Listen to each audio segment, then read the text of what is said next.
Good evening.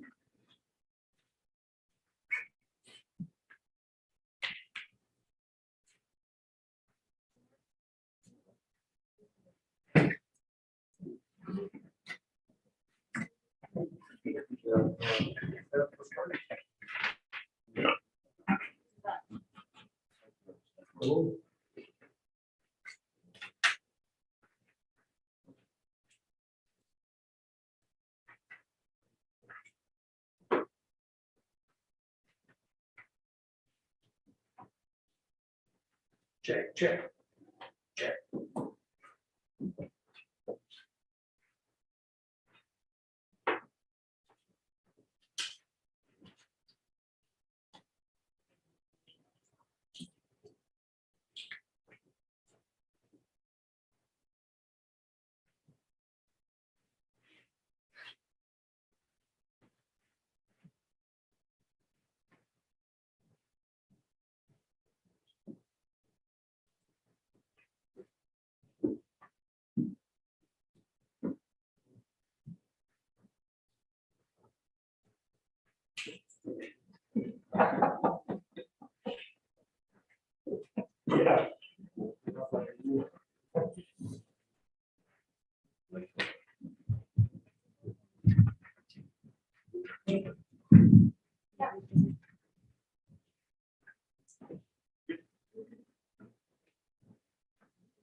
Good evening, everyone, and welcome to the regular evening council meeting of December the 13th. We're beginning tonight with two public hearings, and I will just call the two public hearings to order. These public hearings are being held pursuant to Section 465 of the Local Government Act. All members of the public will be given a reasonable time to be heard or to present written submissions respecting matters contained in the bylaws that are the subject of these hearings. All information, correspondence, petitions, or reports that have been received by noon today concerning the subject bylaws have been circulated to council and are available to the public as part of the meeting package. Staff will provide their report, followed by an opportunity for the applicant to speak. Members of the public who have pre-registered to speak have been added to the speakers list in the order that requests were received. Anyone who has not pre-registered may call into the conference line. This is not accurate now. There will be an opportunity for public comment according to the speakers list, followed by comments from those who have joined since the speakers list was tabulated. Speakers will be asked to state their name and civic address. Please note that all representations, whether written, in person, or electronic, are available for public viewing as part of the public record. Remarks will be limited to 5 minutes per speaker and should include all of the relevant information in your presentation. Further opportunity will be afforded all members of the public to speak a second or third time with new information only, once all persons have had an opportunity to speak.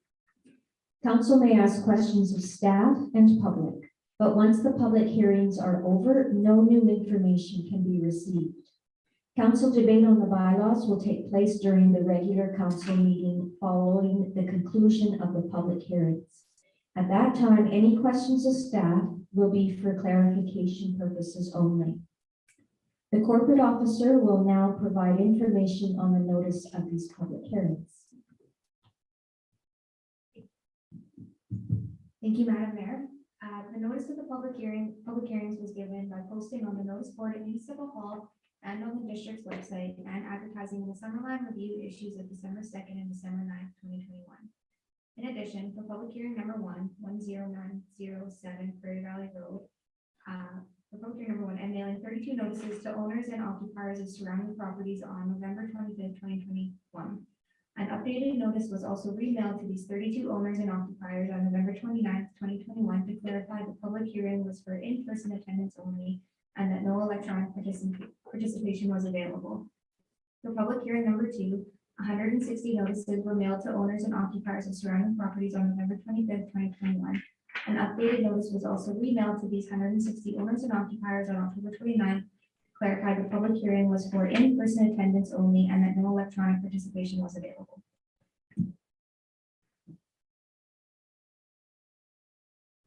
Thank you, Corporate Officer. We'll now open public hearing number 3.1 on our agenda, zoning bylaw amendment bylaw number 2021-044 for 10907 Prairie Valley Road, Z21-001. Joanne?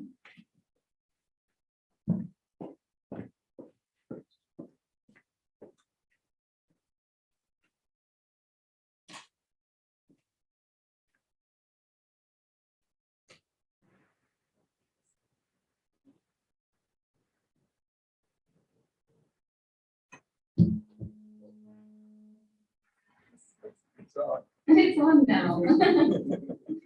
Is everybody awake? Okay, so the purpose of zoning amendment bylaw number 2021-044 is to change the zoning designation of the subject property at 10907 Prairie Valley Road from residential medium lot RSD1 to residential duplex housing RDH. The property is approximately 814 square meters and currently contains a single detached dwelling. And the property fronts Prairie Valley Road and is currently accessed by a single driveway. The subject property is currently designated as low-density residential in the official community plan. And the low-density residential designation has a typical density range of 4 to 22 units per hectare. And it is meant to accommodate single detached housing and duplex housing. And it is the only residential designation in the OCP that contemplates standalone duplexes. So within the policies for residential development, there's encouragement to ensure that there's a range of housing types and choice that is provided to meet market demands and to ensure that there are more affordable options that increase density while still providing a livable design.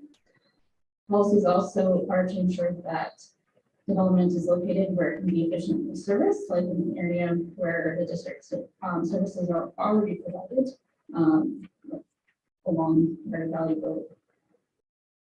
So this property is within the urban growth area identified in the OCP as a place for infill and intensification.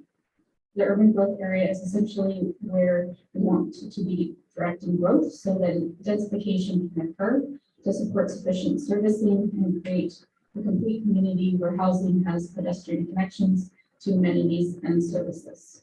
It also is a place to encourage diverse housing opportunities within the area. And in this case, the development is located within walking distance of downtown, a school, and there's servicing already provided.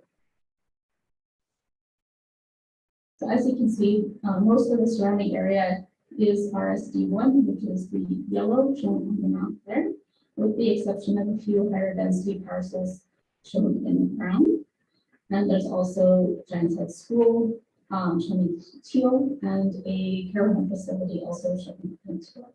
So the proposed zone would introduce a duplex use in a primarily single family area. In comparison, comparing the two zones, I have highlighted the use and the regulation differences between the two in bold. So we have the existing zoning on the left and the proposed zoning on the right. As you can see, a duplex use is introduced under this bylaw. There are different minimums for subdivision, which are also highlighted there. And a slight change in the maximum floor area ratio going from 0.45 to 0.5. In terms of other regulations such as setbacks, maximum heights, there's actually no change between those two zones. They're fairly similar in terms of what built form can be expected between the two. So the applicant has provided a conceptual plan, which I will share in a moment. And this table just shows a comparison between the proposed zoning and the conceptual plans that have been provided. So just to highlight that the subdivision minimum area for the zone, the existing lot size is slightly under what would be required for subdividing a duplex. So a duplex can still go on that parcel under the zoning, but is slightly undersized to be subdivided. And I also note on the plan that the maximum height for an accessory building is 4.5 meters or 1 story under the RDH zone.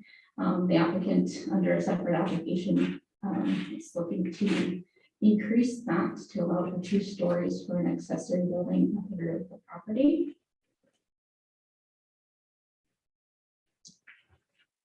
So the conceptual plans show a duplex building facing Prairie Valley Road with 1 driveway per unit and 1 parking stall on the front of each of those units. And there's also parking in the rear, so a total of 3 parking stalls per unit being provided.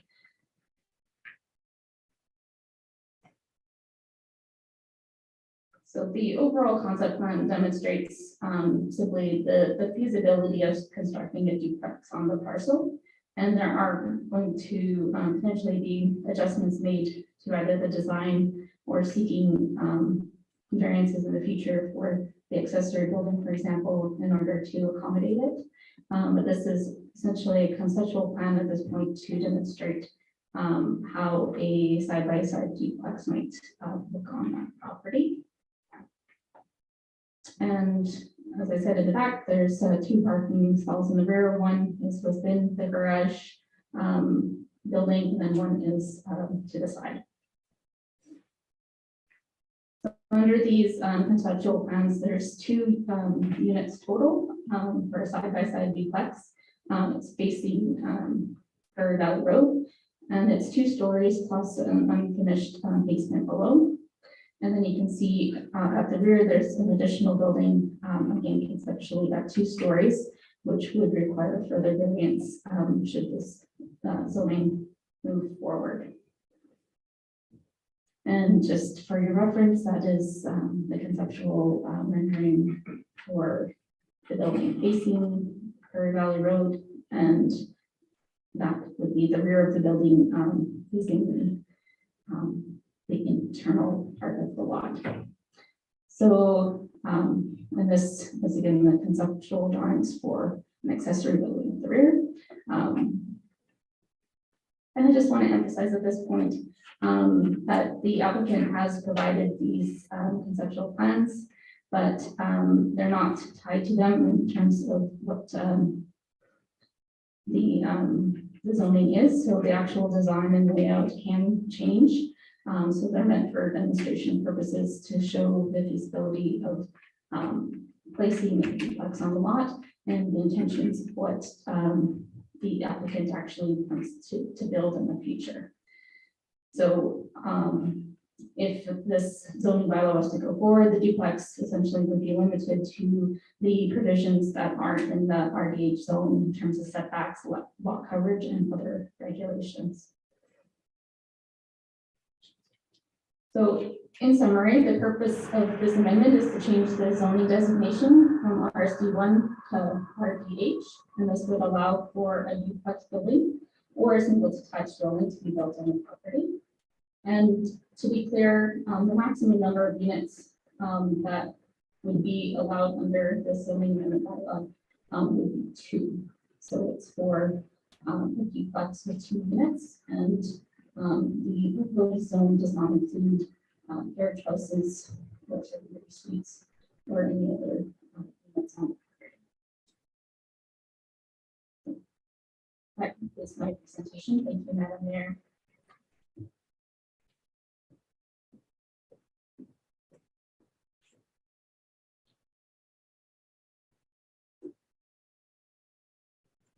Thank you, Joanne.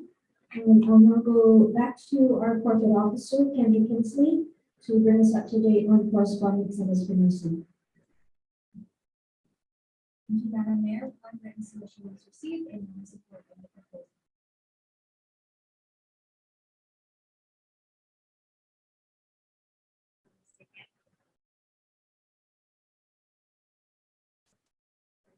So one written submission was received in non-support of the proposed amendment.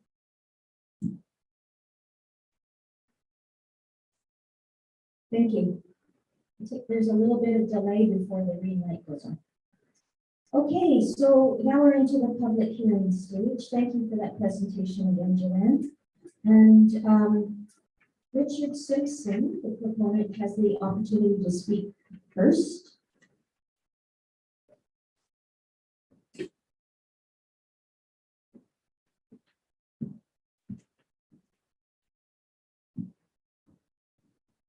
Hi there, my name is Richard Simpson, and I am proposing this duplex rezoning for this property. It is all conceptual drawings. There is no solid design of this. This was done just to show what could be done on the property, like the previous speaker said. And I would love to have some questions. If you guys wanted to ask me any questions, so I can answer any of the concerns that you may have. Each duplex is approximately 2,500 square feet. The space above the garage is we're literally hoping that those would be home offices. They are not meant for living or people living there at all. They were for home business or home-based office from the people that own each side of the duplex.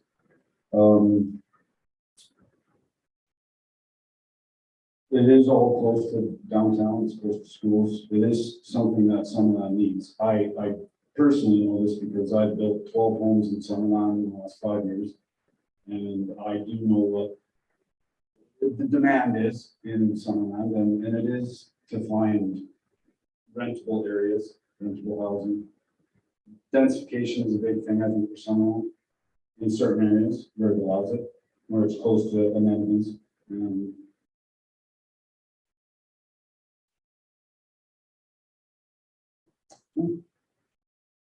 I think it would be a positive addition to the neighborhood in that area as well. I really do. It's I've been my kids went to school there. I've been here for 15 years, so I've seen that street for a long time, and I've always thought that it could be something more. That's all I have.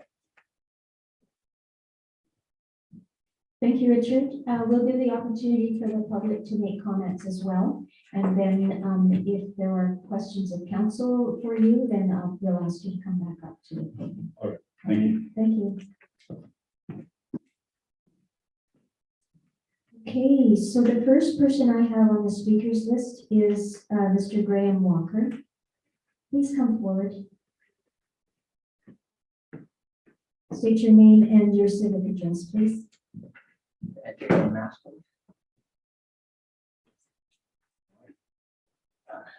My name is Graham Walker, and I live at 10911 Prairie Valley Road. Okay, in reading the material provided in advance, I can see the case for inviting public comment tonight. On one hand, the official community plan would like to increase population density in the area, but there are unaddressed concerns in the proposed development. I read the notes from the advisory board and can concur with their comments. However, I'd like to point out some additional concerns that may have been missed. 10907 is in proximity to an elementary school, just 9 doors down. Duplexes are usually an affordable starter home for young families, retirees wishing to downsize. They can find duplexes an affordable alternative to a condo complex. However, from my perspective, the developer's plan is to maximize the number of rental units and make it an attractive investment for a rental property owner. A young family definitely could not afford what is proposed. Another concern, the high water table and the effects of climate change that we have. We should seriously consider the effects of climate change on building code.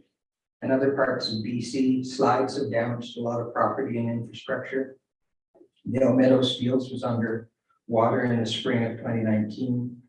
We can't predict the future, but full basements in this area may be a concern. Another one is Prairie Valley Road has potential to give first impressions to tourists on their way to the KVR Railway, Summergate Winery, and Test of Humanity, etc. An oversized property mixed in with bungalows make you think that the building permit unit can be duped. Another one is fit within the neighborhood. Tall, oversized buildings built as close to the property line as possible, peering down into the adjacent yards, look out of place in a neighborhood of bungalows. I'm sure you've heard this before.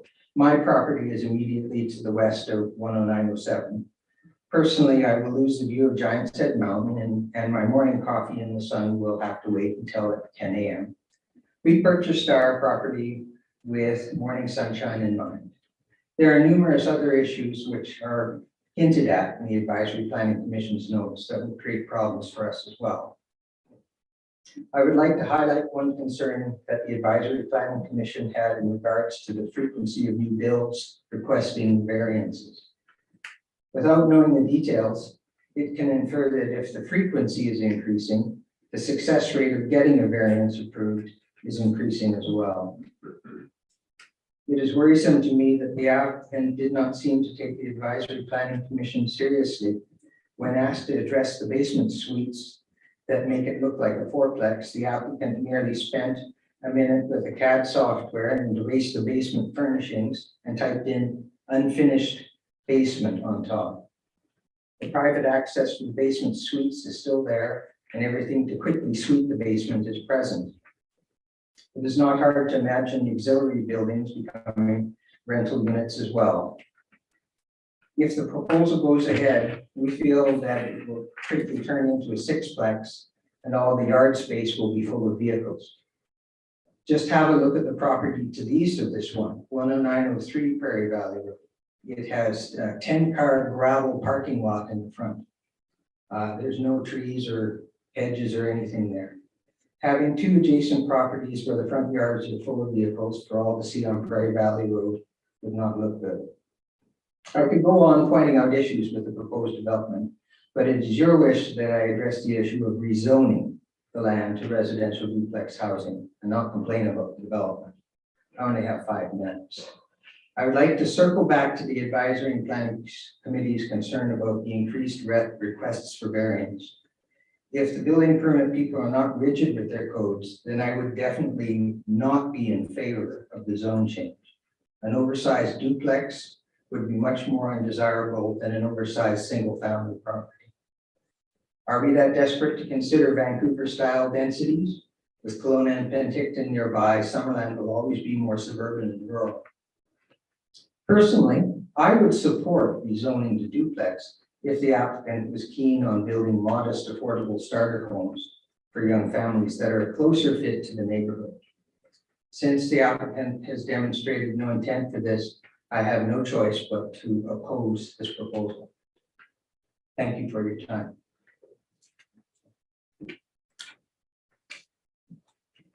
Thank you, Mr. Walker. Now, do you have one more applicant registered to speak before the public? Okay, thank you. Mr. Walker, did you pick up your mask as you left? Yes. Good, perfect, thank you. Thank you. The next person we have on the speakers list is Glenn Monahan, followed by Carolyn Monahan.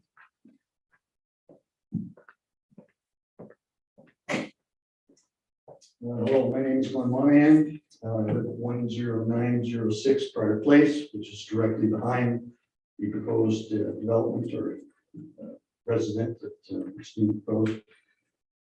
We obviously have a few concerns that it obviously backs right onto our property, the impact to our property value. Hypothetically, if we decide to sell to a potential buyer, if this place was to go through as proposed, as the people came through our place, they wouldn't notice the pool in the backyard, the landscaping we've done, fences, archways, plants, trees. The first thing they're going to see is this big, huge duplex with these two huge two-story garages, potentially. That would be a big red flag for anybody wanting to buy our place. I guess really why is the developer able to maximize the dollars of a piece of property at the expense of our property? Doesn't seem very fair. Surrounding properties are complemented by other properties of like sizes and designs. When someone installs, beautiful fence or landscapes or property, paints their house, that complements the neighborhood, complements the curb appeal and the surrounding properties. But this doesn't complement what's presently there whatsoever. Talking of affordability, one would imagine that building a house or a duplex for affordability towards young families. But I can't see how young families can afford to buy that in one of those places. Not to mention there's no area for sandboxes or a play area for kids or a trampoline. So it kind of defeats the purpose in my mind. The reason we moved and chose Summerland in particular was to get away from this type of densification and these types of buildings. I would really hate to see Summerland turn into the Lower Mainland. It's very unsettling. I'm sure most people have been there, seen it. I don't think anybody would want that built beside their place or behind their place.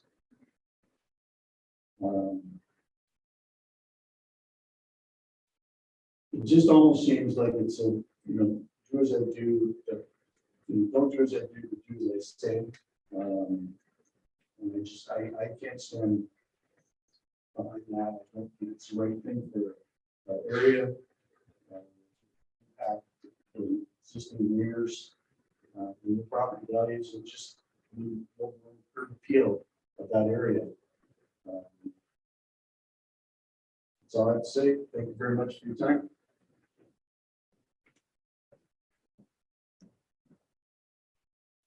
Thank you, Mr. Monahan. Please come forward, Carol. Thank you. Obviously share the sentiments of my husband, who too I do live behind the house in question.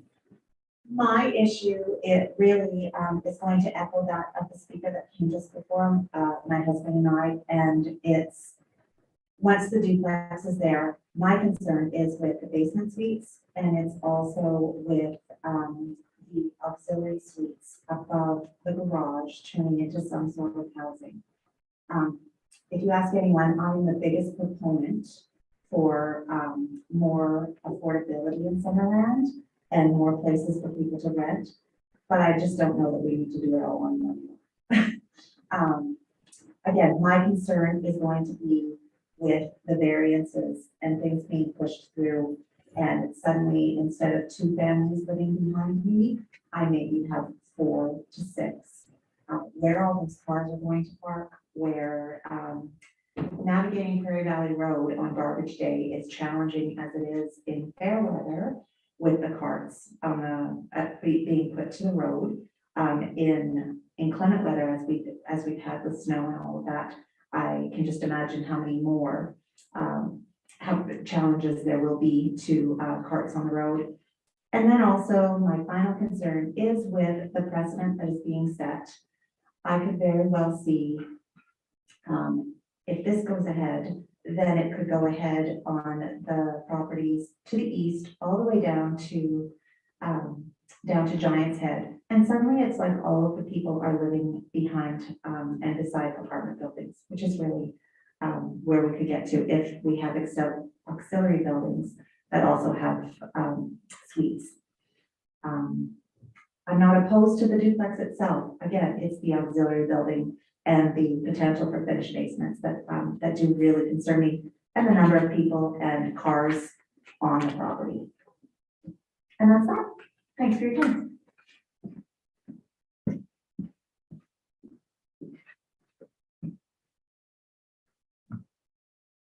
Thank you. Thank you, Carolyn. Kendra, could I ask you to introduce the next speaker on your list?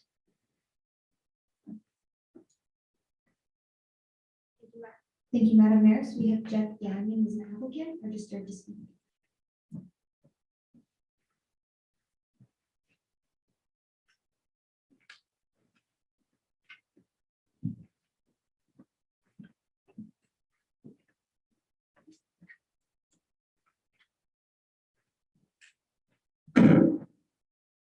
Hello, thank you.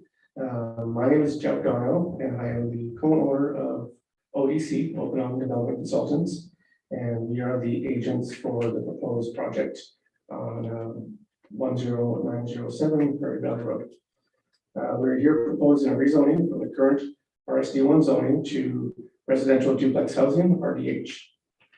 If the rezone is approved, we will then be proposing a new duplex building with a detached garage and currently with a office space above. Although the duplex plans are conceptual, we have provided details that outline the floor plans and elevations of both structures. Each duplex will have approximately 2,500 square feet of living space, with the main floor holding the kitchen, dining, and living room, and access to the rear yard. The top floor will have 2 bedrooms, 2 bath, a den, which could be a 3rd bedroom, and a sitting area. And currently, we're showing the lower floor as unfinished space with the mechanical room. With the office space over the garage, it was proposed when COVID first hit, and the first wave of work from home was being introduced to BC. We felt the concept of providing a space to work from home could be valuable to some folks. This location is close to schools, the downtown core, and amenities, and overall, we feel the duplex will be positive addition to the neighborhood and will add some much needed dwelling units to the community. Again, this is a conceptual plan. As far as we understand, the current plan would have possibly 2 variances, which would be the height of the secondary accessory dwelling or structure, sorry, and the width of the driveways.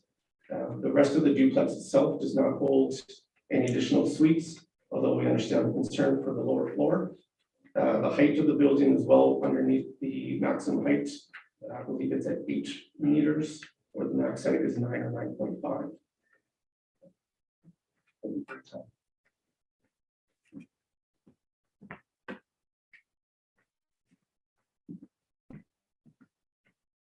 Thank you. And do we have anyone else on the speakers list? No, okay, thank you. Okay, council, questions of the applicant or anything that came forward from the public? Councillor Holmes.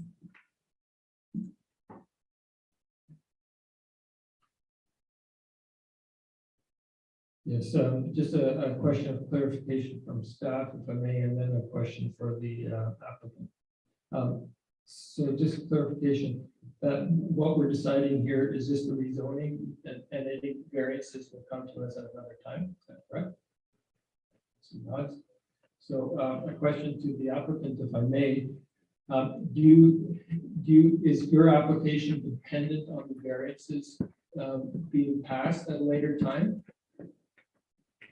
Absolutely not. Okay, thank you.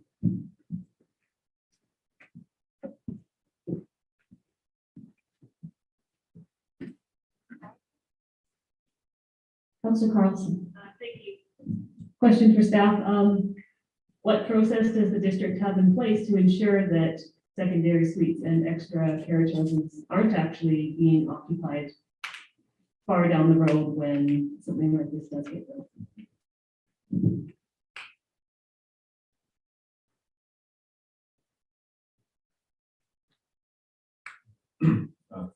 Hello, thanks for the question. In terms of projections for looking at whether additional spaces could be converted to dwelling units down the road, we confirm that through the building permit process. Primarily is our tool. So when this duplex is actually constructed, we at that time ensure that the zoning at the time that's by council, as well as any variances that were required for the building, and the number of dwelling units that were being proposed with a floor plan. If things change over time, sometimes like those things do happen, then our bylaw enforcement team can follow up directly with the landowner and try to actively deal with any enforcement issues of present conforming zoning. Yeah, solutions like that.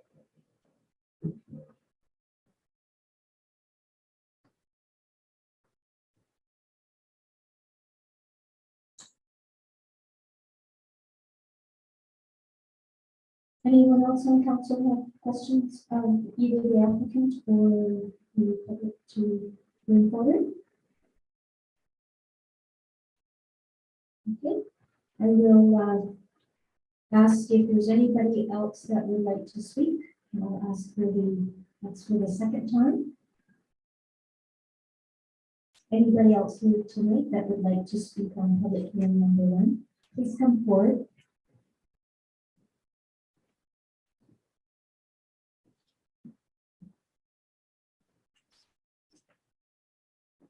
Good evening. My name is Mike Field, and I'm the other co-owner of the Economic Development Consultants. And I'd just like to add that for a project like this in this area, a lot of the homes there are obviously, smaller, 1.5 stories kind of deal, but this kind of densification will happen eventually. And I think it will be a positive thing. And the idea of it being like the Vancouver base, these apartment buildings, those are 6-story structures, and those are much larger structures than a 2-story, 3-story. So.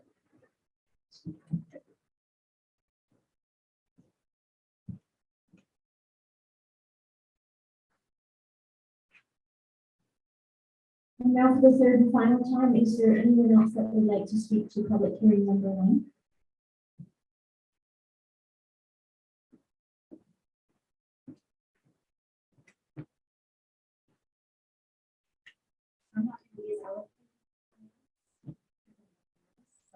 Shelley Davis, and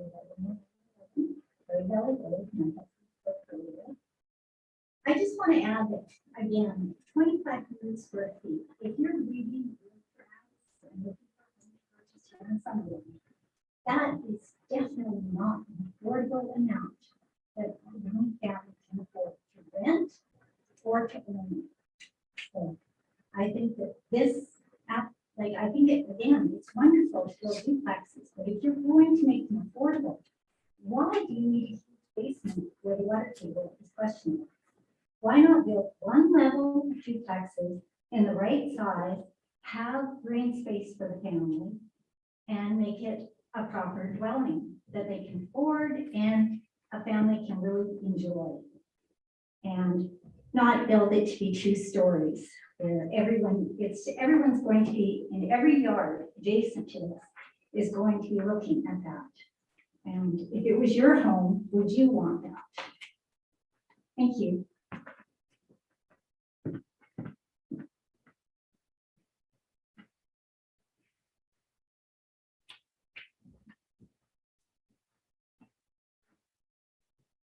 Would anybody else like to speak to public hearing number 1? Council, any more questions?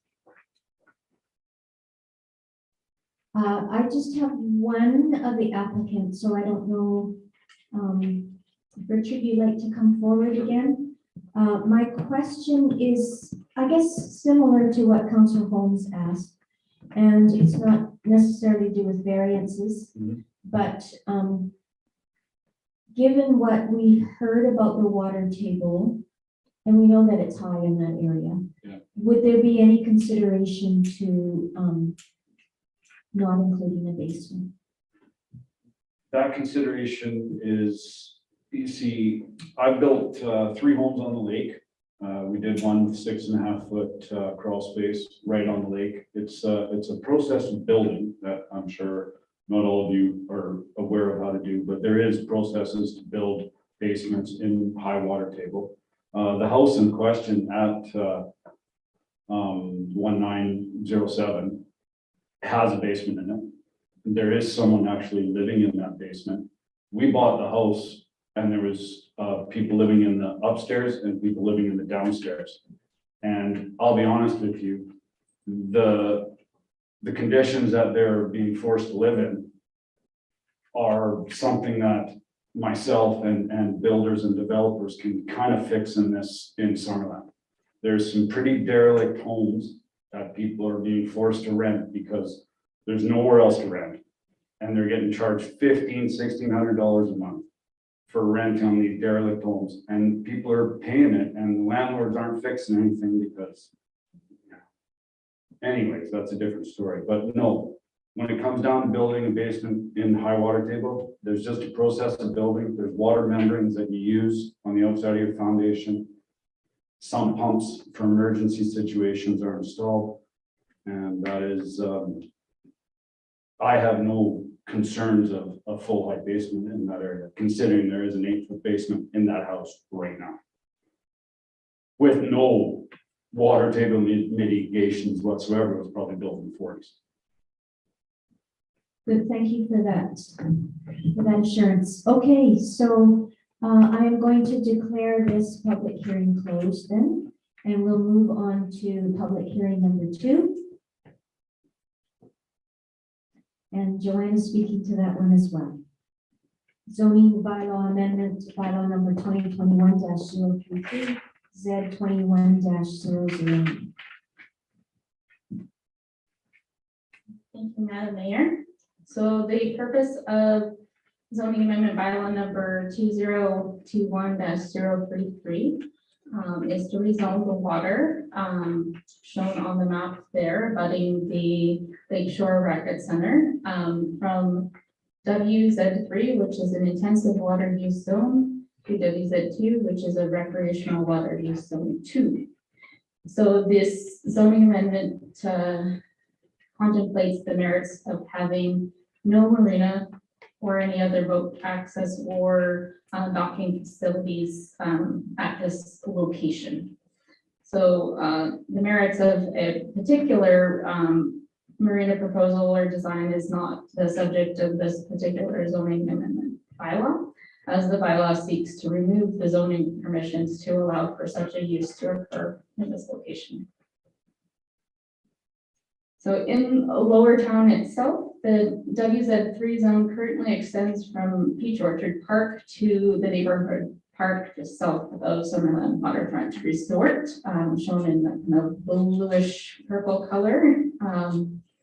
And it abuts 5 non-district parcels, including the Lakeshore Racket Center, the Oasis Development, the Trout Hatchery, the Yacht Club, and Summerland Waterfront Resort. It also fronts several district parks, including Rotary Beach, which is directly to the north.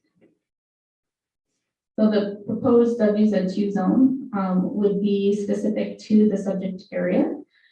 And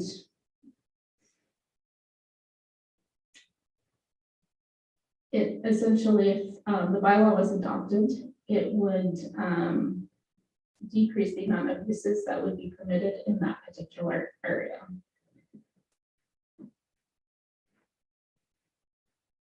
So the content of the draft amended bylaw, just to give a comparison of changing from the WZ3 to the WZ2 zone. So the existing zone being on the left and the proposed zone on the right. The items in bold are the uses that would be removed from being allowed in that subject area. So that includes marinas, boat launches, boat lifts, docks, fish hatcheries, foreshore public access, marina equipment rentals, temporary moorage, water feature installations. And it would allow for boating, recreational water activities, uses permitted by provincial crown lands and public utilities. So there wouldn't be any structures that would be in that area.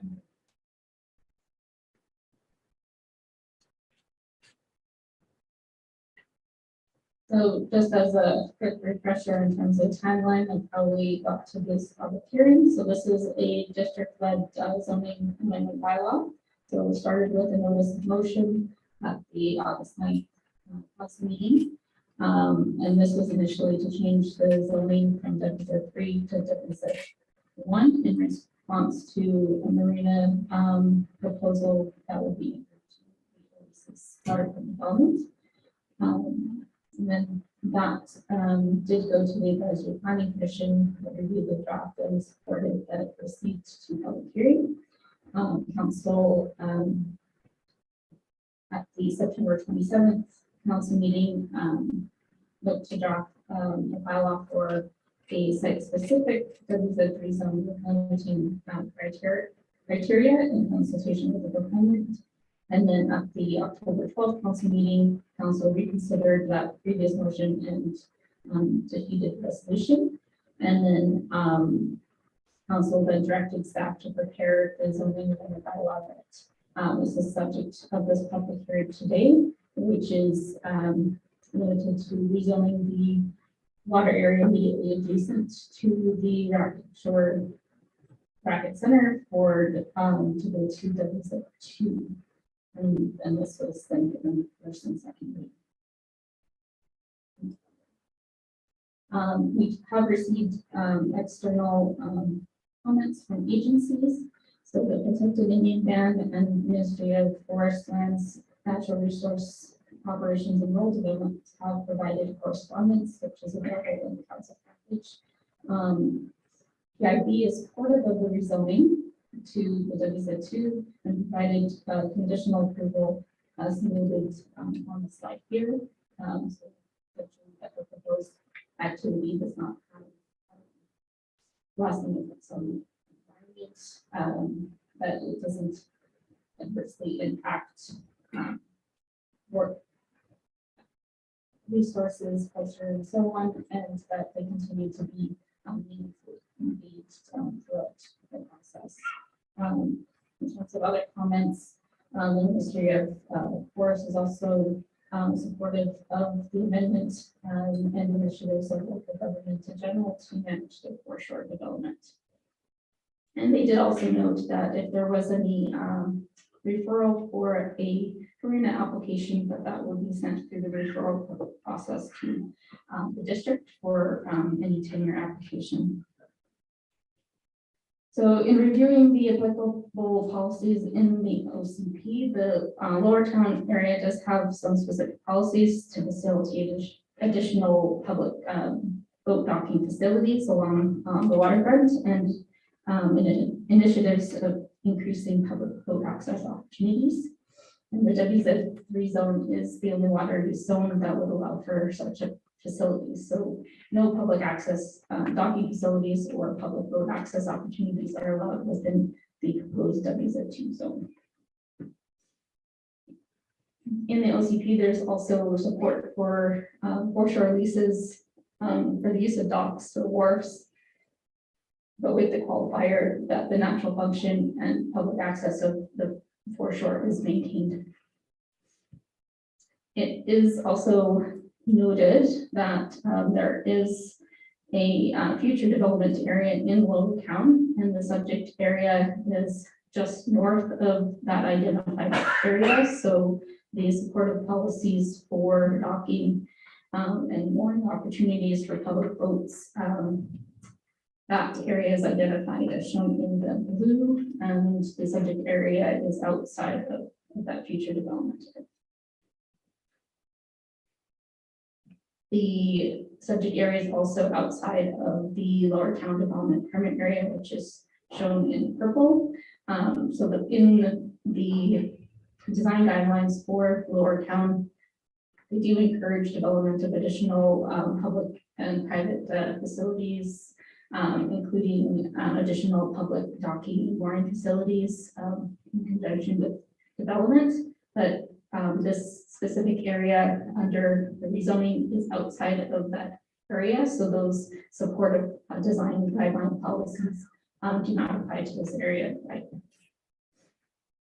So in summary, the intent of the zoning amendment bylaw is to change the zoning of the portion of the lake shown here that is immediately adjacent to the Lakeshore Rocket Center from the WZ3 zone, which is a more permissive use zone, to a WZ2 zone, which is a more limited recreational water use zone. Essentially, this bylaw removes a marina or any other docking facility as a permitted use within that area. And just to provide some clarity, being in favor of this amendment bylaw is to be in favor of a marina not being out there. And conversely, if you are opposed to this amendment, that is to be in favor of the potential for a marina or other docking facilities at this location. That concludes my presentation. Thank you, Madam Mayor.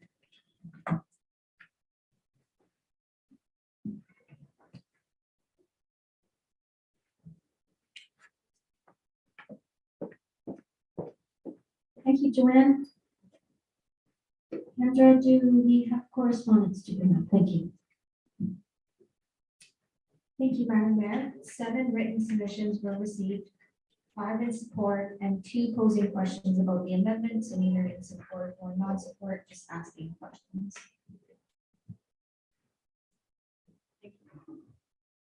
Thank you very much.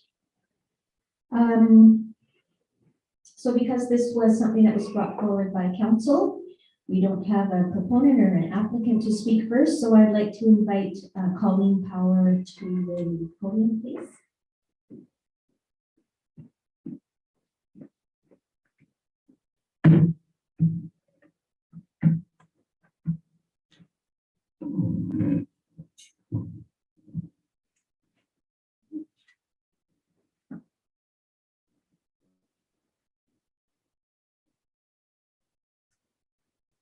My name is Colleen Power. Can you hear me? I'm the current president of the Summerland Recreation Society. We're commonly referred to as the Lakeshore Racket Center. We are situated at 13607 Lakeshore Drive. As mentioned, is the property directly in front of the Lakeshore area in question at this public hearing. We are the upland owner of 13 small lots along Lakeshore Drive, and the rest of the property is leased from the provincial government. We've been there for the past 45 years, with 23 more years left on our current lease, which requires the property be used as a public recreation facility. Our leased and owned properties are open to public use year-round and are maintained solely by volunteers of the center with a little help from the district now and then with our parking lot. Dog walkers gather at our property in large numbers. Our parking lot is used for overflow at Rotary Beach.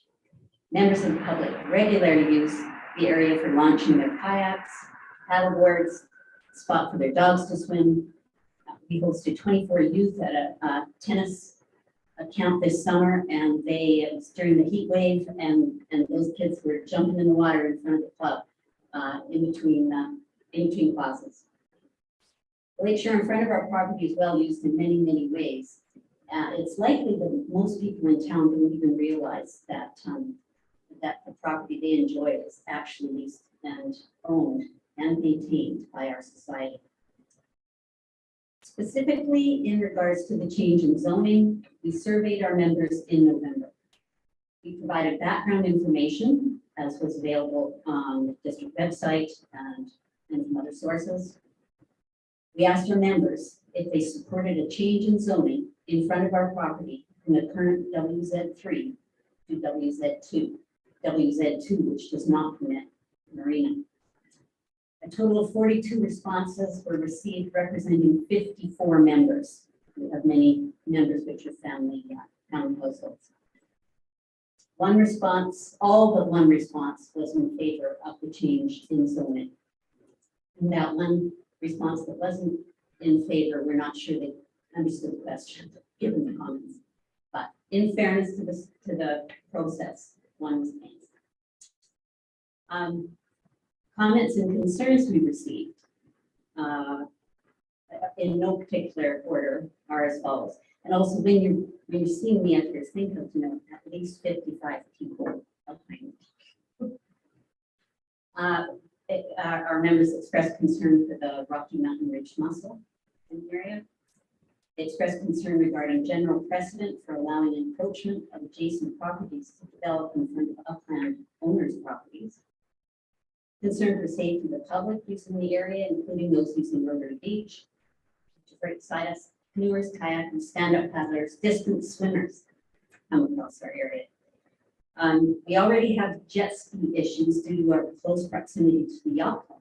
They gas up, and then instead of going out the way boaters are directed to go out, they just sneak along right in front of our property. And it can be a bit frightening for anyone who has decided to swim. An increase of power boats will make this even worse. People mentioned parking in the Lower Town area. And that is an issue and maybe a more serious issue. The area has beautiful path and boardwalk, quiet sitting areas along the way. More congestion would impact that marine area. People expressed concern that if the subject shoreline remains WZ3, future marina in the area, if allowed, would inevitably push to expand their design to include a breakwater. This would only heighten our concerns over environmental, safety, community use, economic, and aesthetic factors, as described. Because we were mandated from our founding almost 50 years ago to use the property as a public recreation facility, we feel the allowability of a marina at that location runs counter to our community mandate and the long-term interests of our members and our district to enjoy that space. The Lakeshore Rapid Center overwhelmingly supports the change in zoning from WZ3 to WZ2. Thank you.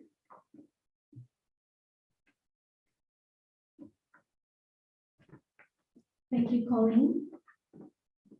Next person on the speakers list is Steve Friesen. I thought I shut it off, but clearly not.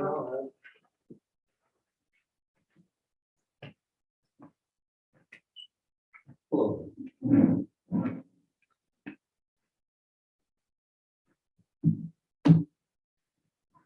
Thank you, Mayor and Council, for this opportunity to speak. I am Steve Friesen. I'm here representing Summit Holdings, who is the upland owner the landowner adjacent to the Lakeshore Rapids project. From a neighboring development perspective, this rezone would be extremely restrictive, as we already have the Summerland Yacht Club taking up over half of our frontage. And so from our interpretation of the community plan, this would be contrary to put this in.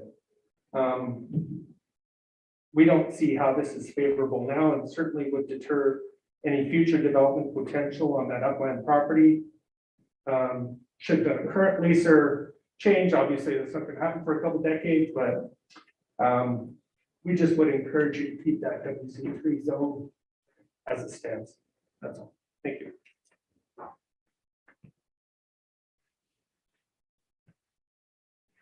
Thank you. Bill Everett.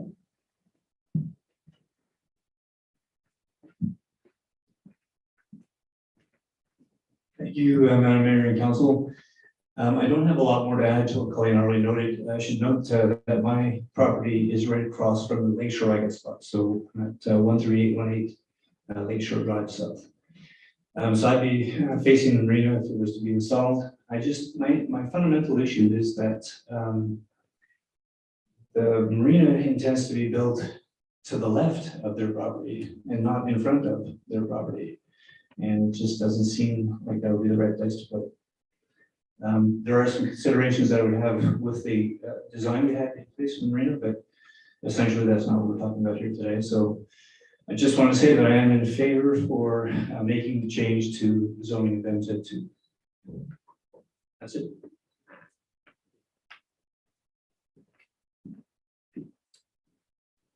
Okay, thank you. Council, do you have any questions of staff?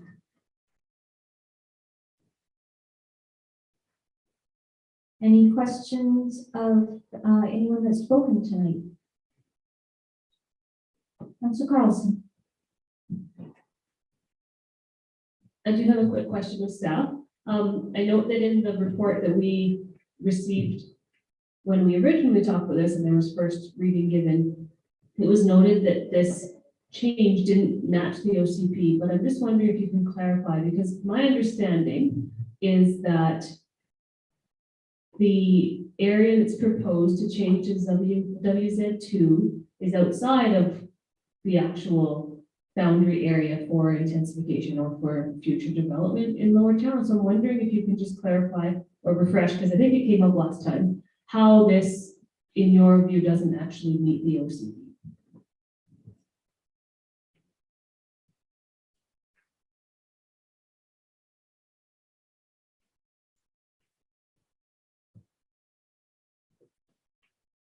Thank you. So there are some elements with the change of the subject area that are no longer applicable and essentially no longer conflict with the OCP, but there is a general thrust of policies in the official community plan in terms of promoting additional boating access to the waterfront in Lower Town. So it's something that was noted by staff as being something that we felt that was in conflict with the proposed amendment, and that we'll note that that is something that in council discussion, council had a different interpretation as to what was the intent of the OCP and deemed it to be consistent.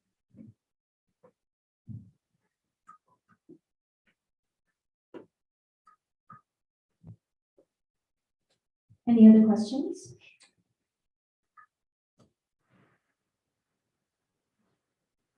Okay, I will ask for the second time now if there's anyone else here that would like to speak to public hearing number 2.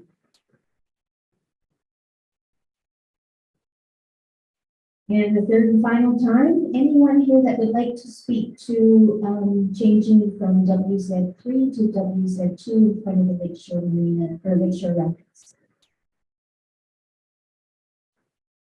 All right, so I'll declare this public hearing closed.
Okay, I'm going to call the regular council meeting to order.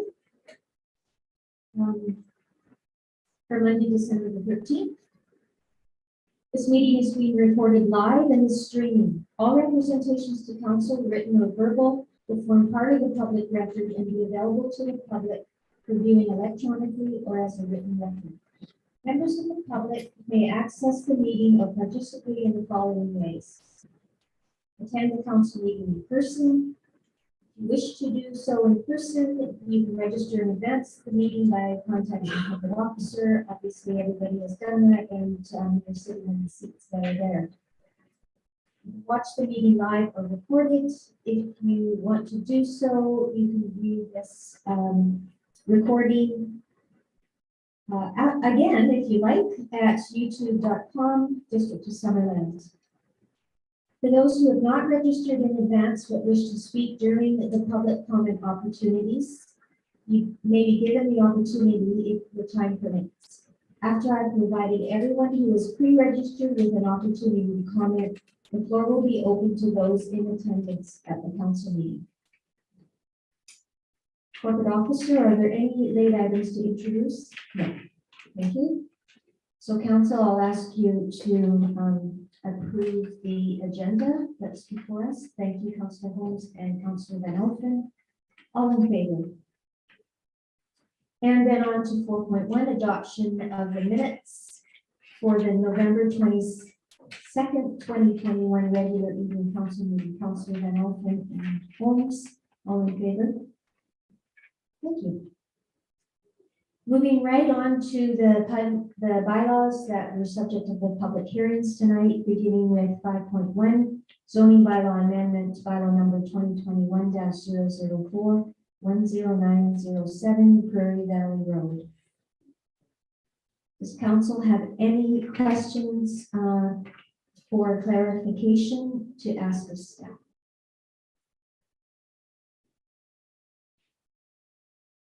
All right, so could I have someone bring forward, thank you, Councillor Van Elfen.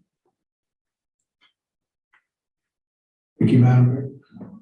Thank you, Madam Mayor. That zoning bylaw amendment 10907 Prairie Valley Road, bylaw number 2021-044 be read a third time and adopted. Thank you. Councillor Barco seconding. Any further discussion on this? Councillor Holmes and then Councillor Van Elfen. Yeah, I would just like to note that it seems that the any opposition there is to this development is to the variances, not to the zoning itself. And so I certainly support the rezoning and will deal with the variances in due course. Councillor Van Elfen. Thank you, Madam Mayor. And I think it was answered very well by our director of planning. The concerns about extra occupants in the upstairs of the garage or in the basement of the duplex units. The neighbors have the ability to notify bylaw if that's the case, and it's been identified by the builder that that's not their intention, but if it ever did happen, there is an avenue for the public. Thank you, Madam Mayor. Thank you, Councillor Van Elfen. Any further discussion? Okay, I'll call the question. All in favor? And none are opposed, so that carries unanimously. On to the second public hearing from tonight, zoning bylaw amendment, bylaw number 2021-033. Again, I'll ask council if you have any questions of clarification for staff. If not, could I have someone bring forward the motion, please? Councillor Holmes. The zoning bylaw amendment, bylaw number 2021-033 be read a third time and adopted. Thank you. Councillor Barco, you are seconding that. Any further discussion? Councillor Holmes. Yeah, I just like to say that I see this bringing the water zoning in line with the adjacent land zoning, in which case, in which respect I see it, helping to align with a lot of aspects of the OCP, and I think the community really values that piece of property. Looking at the lake, along the lake shore there, and I think it's worth preserving as it is. Thank you.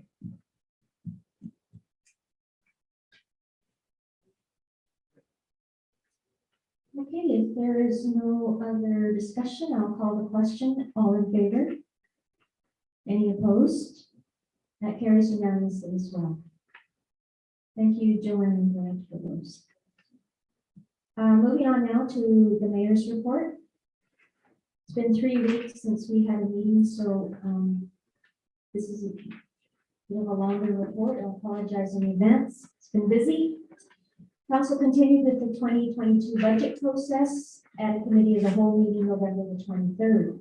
Following a discussion on the proposed utility operational and capital budgets for 2022, we recommended proposed utility rate increases for that year.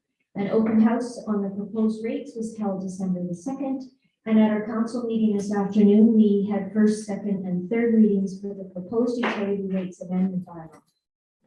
A portion of the increase for each utility is going into a reserve fund for future capital projects.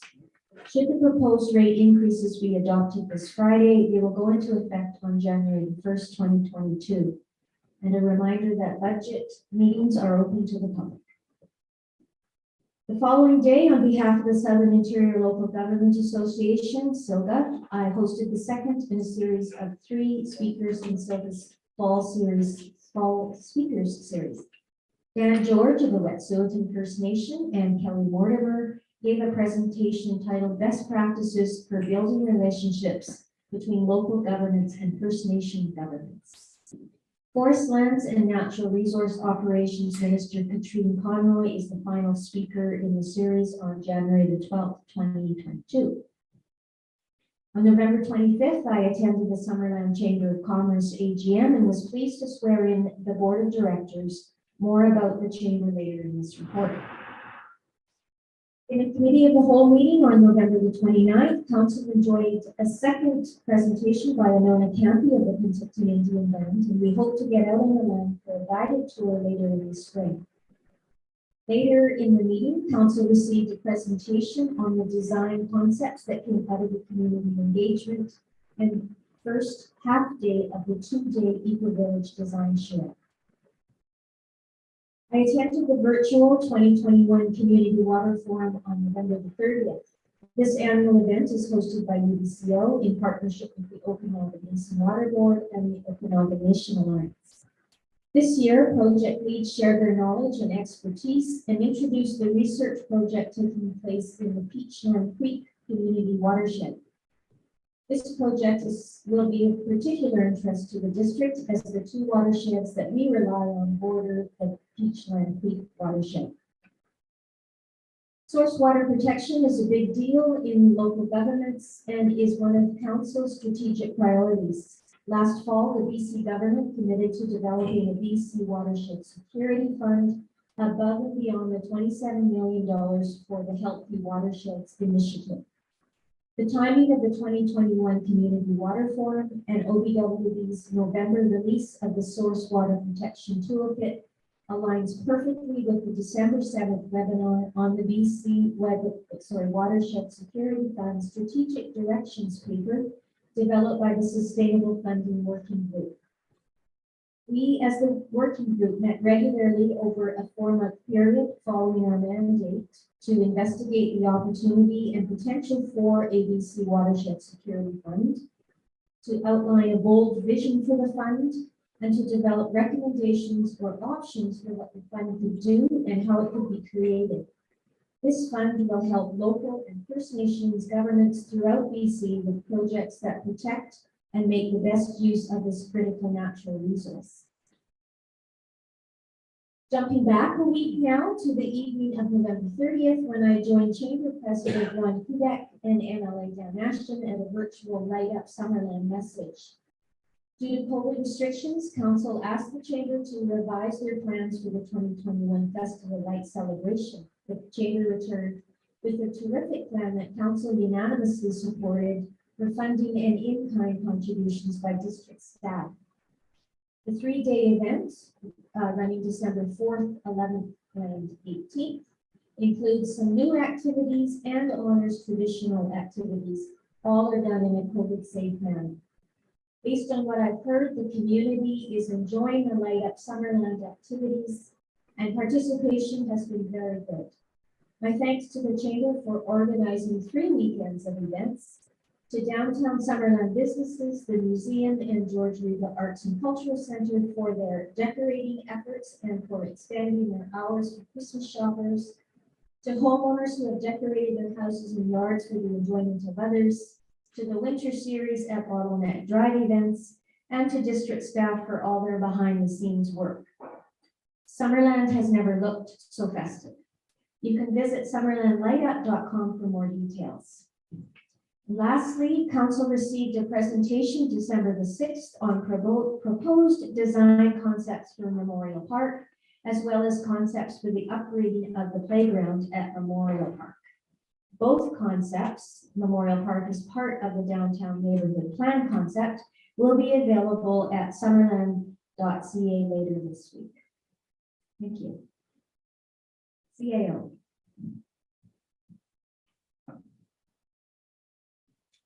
Thank you, Your Worship. Winter weather caused impacts to some public services in the last couple of weeks. On December 6th, our landfill had to close for most of the day due to extreme wind in that location. Intermittent power outages from the wind also affected service to about 600 Summerlanders on December 1st, and heavy snowfall was seen in the district in the same time frame. Crews from our electric utility and Public Works responded quickly and efficiently, and I'm glad to say at this time, we enjoy clear roads and all of our city services are back to regular levels. The supply chain remains strained due to the record flooding from Holden Merritt to Vancouver. One of our suppliers for the electrical utility has indicated that their Chilliwack plant will be shut down because they cannot get the materials to the plant in a timely manner and therefore cannot plan any sort of production schedule. It is reported that our rail service for that supplier has gone from 5 days guaranteed delivery to 21 days for at least the next month. We maintain a stock of key items in our inventory. However, these impacts will begin to strain our own supply and in some cases our own timelines for service requests or repair. Municipal Hall and our front office services at Public Works will be closed for Christmas holiday from 2 p.m. Friday, December 24th, reopening on Tuesday, January 4th, 2022. The pool and arena will remain open much of this time, and of course, snow removal, garbage, and other services will continue to be provided during this period. Residents are reminded to consult the district website for changes in regular hours of operation due to statutory holidays.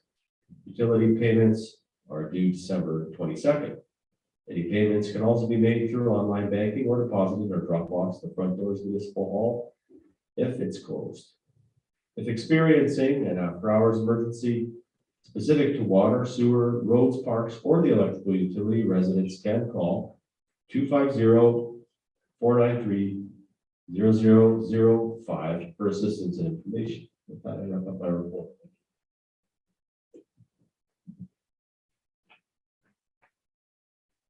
Great. Thank you, Graham. Any questions, council, on either of our reports? Okay. On to the first public comment opportunity. Do we have anyone waiting? No. Okay, thank you. So development reports 9.1 official community plan amendment bylaw and zoning amendment bylaw for 5700 Monroe Avenue, Z21-011.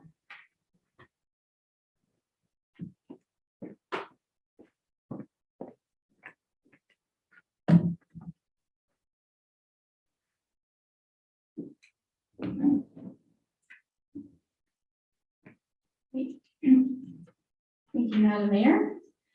So this proposal is for a concurrent official community plan amendment and rezoning of the property at 5700 Monroe Avenue. So the proposal is to change the official community plan land use designation of the property from agricultural to rural residential, and to change the zoning from A1 agricultural small acreage to CR1 country residential. So the purpose of these amendments is to facilitate a carriage house on the property. The property currently contains a house and an accessory building towards the rear of the property, which was used as a kennel, and you can see it in the background photos here. So the current OCP designation is agricultural, And as you can see on the map, there is a mix of agricultural, shown in the dark green, as well as rural residential parcels on the Middle Avenue. And you can also see that the property abuts the Kettle Valley Rail Trail there.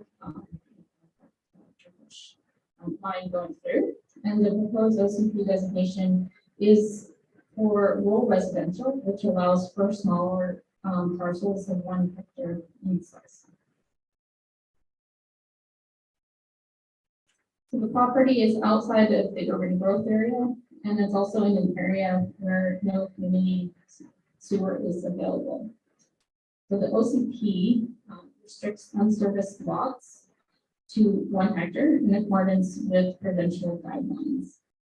Every other residential lot requires sewer. So essentially our OCP is stating that given the provincial guidelines, we have a 1 hectare policy for lots that are having that aren't serviced by community sewer and not septic systems, and that supports our 1 hectare policy. So there is provincial directive that the district has adopted for a 1 hectare lot size for non-sewered areas of the community in order to maintain eligibility for future sewer infrastructure and grant programs.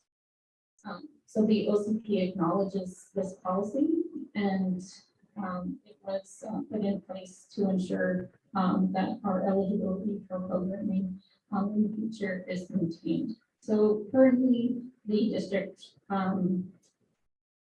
receives $261,000 a year in grant funding from the Okanagan Basin Water Board. And the current financial plan assumes continued eligibility to receive OEW funding. So what are the eligibility requirements to receive that grant funding? That would equate, if we lost that funding, right now, that would equate to a 16.96% sewer rate increase to cover the funding gap. So it's an important part of our financial plan, and it's an important part of funding to help with our sewer infrastructure projects. And in order to be eligible to receive those funds through OBWB, the district needs to have bylaws in place to prevent carriage houses on properties that are less than 1 hectare that are not serviced by community sewer. We also are not to have subdivisions of properties that are less than 1 hectare that are not connected to community sewer. So the OCP essentially has 1 hectare policy to support and direct us to uphold these bylaws that we have the district to prevent lots that are less than 1 hectare and are serviced by on-site septic to not have carriage houses, not to be further subdivided. So this funding has historically contributed to projects like the wastewater treatment plant, the centrifuge facility, and the expansion of sewer services to Pierre Drive, Juniper Street, Millmore Avenue, Willow Avenue, and Peach Street. So these are important projects for the community. So it's extremely important to keep this funding and to maintain eligibility of the requirements of OBWB. So that means the continuance of preventing carriage houses on properties that are less than 1 hectare that don't have access to community sewer. And it means to continue to prevent subdivision of properties to create properties that are less than 1 hectare unless they're connected to community sewer. So the current zoning for this application, the applicant is seeking to go from a zone that does not allow for carriage houses to one that does. They are requesting the CR1 zone, which has a minimum parcel size of 1 hectare. And this parcel size requirement that is in the CR1 zone is seen as supporting the 1 hectare policy, as most of the CR1 zones in the district are not connected to sewer. So in different circumstances, creating a non-conforming parcel under a zoning bylaw may not pose that much of a risk. But in this case, there are significant grant funding implications. If a carriage house was to be approved and built on this property, it would put at risk the OBWB grant funding that was described. So staff does not want to intentionally create a scenario of a non-conforming parcel size and opening up our OCP and zoning to facilitate a parcel that would be in contravention of the 1 hectare policy, and that being the intent of the proposal. So in comparing the two zones, the A1 zone is the current zone on the left-hand side, and again, the CR1 zone is on the right. So there's lots of uses that are available under the current zoning, including single detached housing, manufactured housing. It's available in both zones. There's also additional uses that agriculture that are permitted currently on the property. Of the most significant change and the purpose of the application for the CR1 zone is to add that secondary use for a carriage house, which again, because of the lot size, would violate the 1 hectare policy if it was to go forward. I will also note that a further variance would be required to our bylaws. We do have it written in the zoning that a carriage house must either be connected to sewer or located on a property that is greater than 1 hectare as a regulation under the carriage house zoning requirements.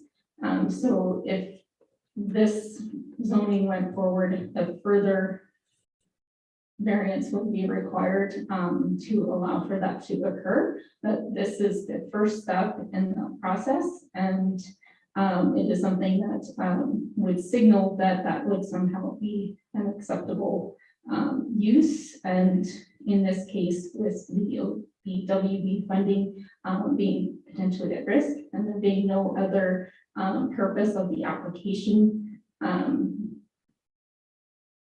don't want that to go forward. And just to note that the current zone allows for reasonable use of the property. It actually allows for several other things that the proposed zone doesn't allow for. And there isn't any pressing reason to change the OCP and zoning at this time. So the applicant did provide a site plan. So the issue with this application is simply the parcel size. It's less than 1 hectare and is serviced by on-site septic, not a community sewer system. So the parcel size is 0.975 hectares. So it is just shy of that requirement. So this may seem like a very small difference, but it's a difference that if a carriage house was put on that property and something that the district allowed, then it would put all of that grant funding at risk. And this is something that was confirmed through comments from OBWB directly, which is included in your council package. So I just want to stress the importance of receiving this funding each year as something that is important to our community infrastructure project initiatives for providing sewer to the community. So in terms of internal comments, again, main one to highlight here is that if approval was granted to construct a carriage house on a parcel that's less than 1 hectare, this option would jeopardize eligibility to the grant funding programs for sewer infrastructure projects, and that a future development variance permit would not be supported as it would put that grant funding from OPWP at risk. There are other comments here, but I think that the main focus of this particular application and the objections to it are really focused around that 1 hectare policy and the applicant seeking a carriage house on a property that is less than 1 hectare that isn't served. So this item did also get reviewed by the Advisory Planning Commission. There was general support for the country residential use. It was acknowledged that there were other country residential zones in that area, so it was a mix on Monroe of 1 hectare kind of country-sized residential parcels as well as agriculture. So that was something that was acknowledged by the APC. But they also acknowledged the importance of not jeopardizing grant funding. And they had some questions about other options that might be available, such as a secondary suite, which would not jeopardize grant funding. And although that option is available, that's not what the application is seeking at this time. So the 1 hectare policy is a long-standing policy, and that was also acknowledged by the APC. There were some comments that that might be an outdated policy due to the technological advancements that have been made over recent decade or 15 years or so about on-site septic systems. And just kind of as a historical reference, the 1 hectare policy was something that was put in place to protect all of the Okanagan basin, and all of the surrounding local governments do participate in the 1 hectare policy to help preserve the watershed that is protecting the Okanagan Lake. And the 1 hectare policy is essentially put in place to ensure water quality.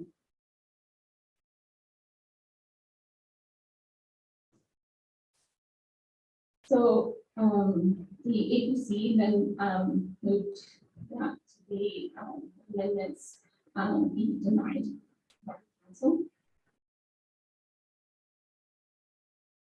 And that is also the staff recommendation today of the official community plan amendment bylaw and zoning bylaw amendments that are in front of you be denied. It's staff's belief that it is absolutely paramount that the 1 hectare policy be upheld, and these zoning amendments before you are the first step in not upholding these policies. And the intent of this particular proposal is to put forward a development that would violate the 1 hectare policy and put in jeopardy important grant funding. And for that reason, staff is not in support of the bylaws moving forward. And because of the negative recommendation of staff, just want to remind that if a negative motion is brought forward, that the applicant is in the audience tonight and available to speak to the application. Thank you, Madam Mayor. Thank you, Joanne. Mike, would you care to come forward and speak further about the application? Yes, please. Okay, please come forward.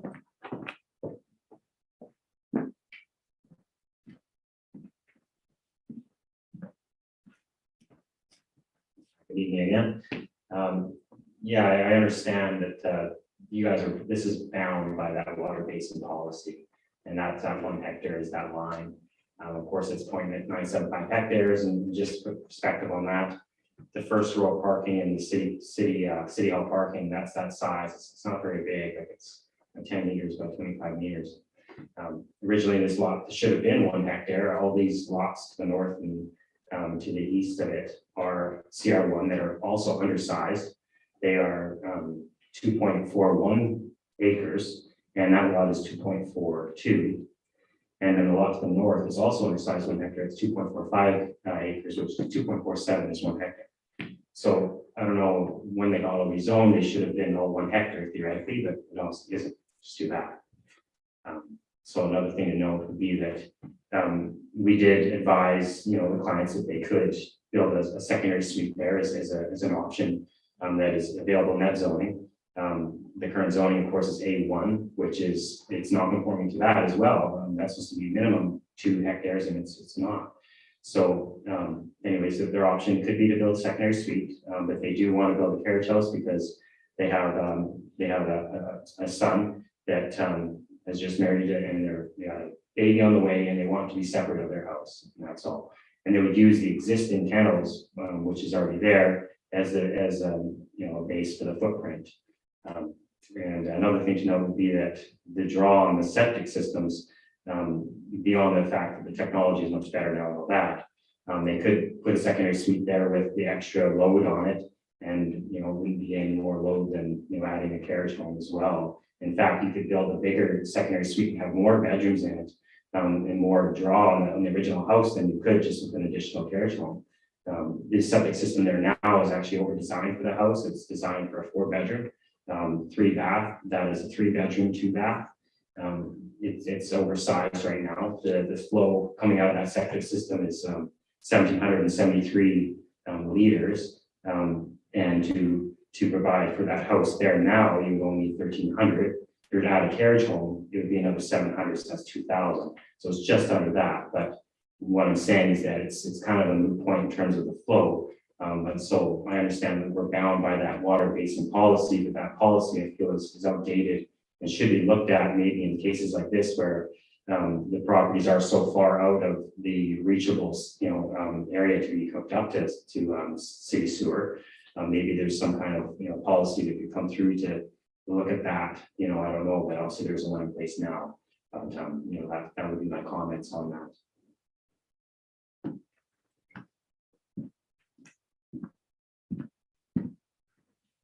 Thank you. Councillor Van Elfen.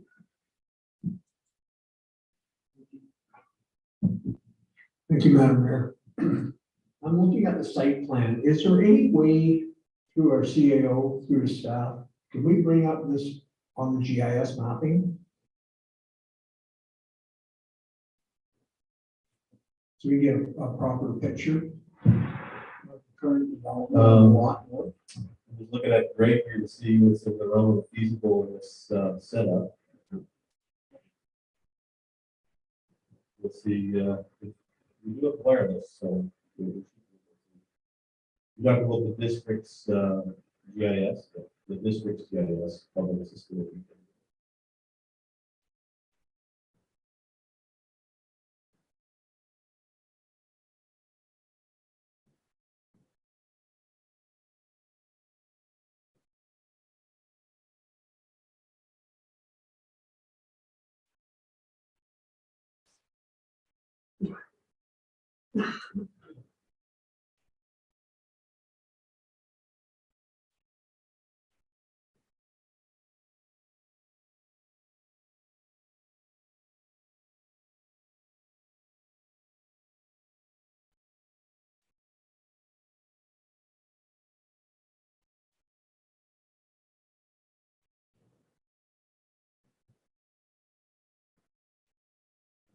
I think the answer is yes to that, so it's just going to take us. I appreciate this, because the lot to the north has been really developed, I'm going to say, over the past maybe 5 years, if not sooner. It's been indicated it's under a hectare. It's got a house on it. I'd like to know what the square footage is and how many bedrooms. And also it has a carriage home, and we gave a variance for a 2-car garage on that property, which is absolutely adjacent to the one we're talking about tonight. And if it's under a hectare, how did that happen?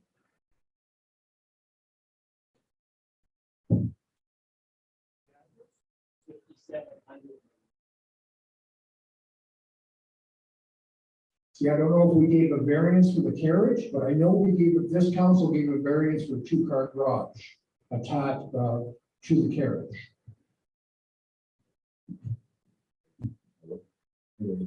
Crack at answering that, it's not the GS, being uploaded. So, yeah, I do have it in front of my computer, the GS, and I'll copy to council that happen.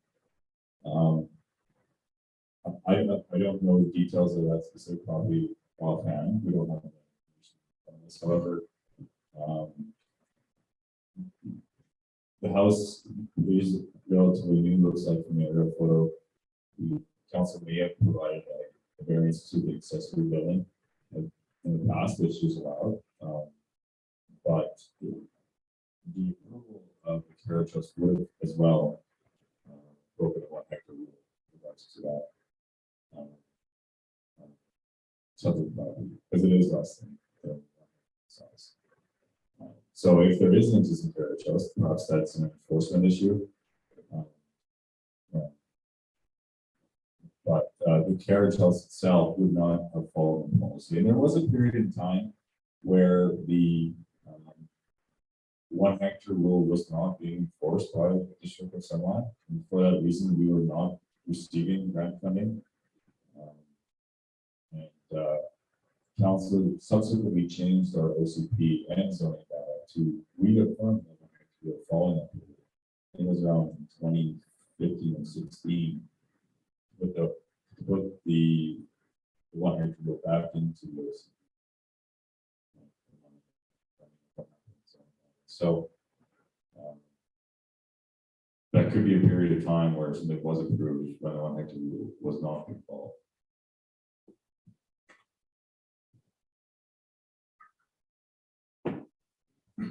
Thank you, Madam Mayor. I'm not 100% sure, but I'm almost positive that the carriage house was built with a permit. The gentleman that owns the property is a developer in the community. And the garage was passed by this council on a variance. I met with the owners of the property that are asking for the carriage house. And it's for their son and his wife and baby. And it was brought up earlier, theoretically, they could move into a suite in the house. It's the same amount of effluent going into the ground. There's no difference. You know, so I understand the rules, but there's got to be some common sense played here too. It's not like we're adding a whole bunch more waste water into the ground. So it makes no sense to me.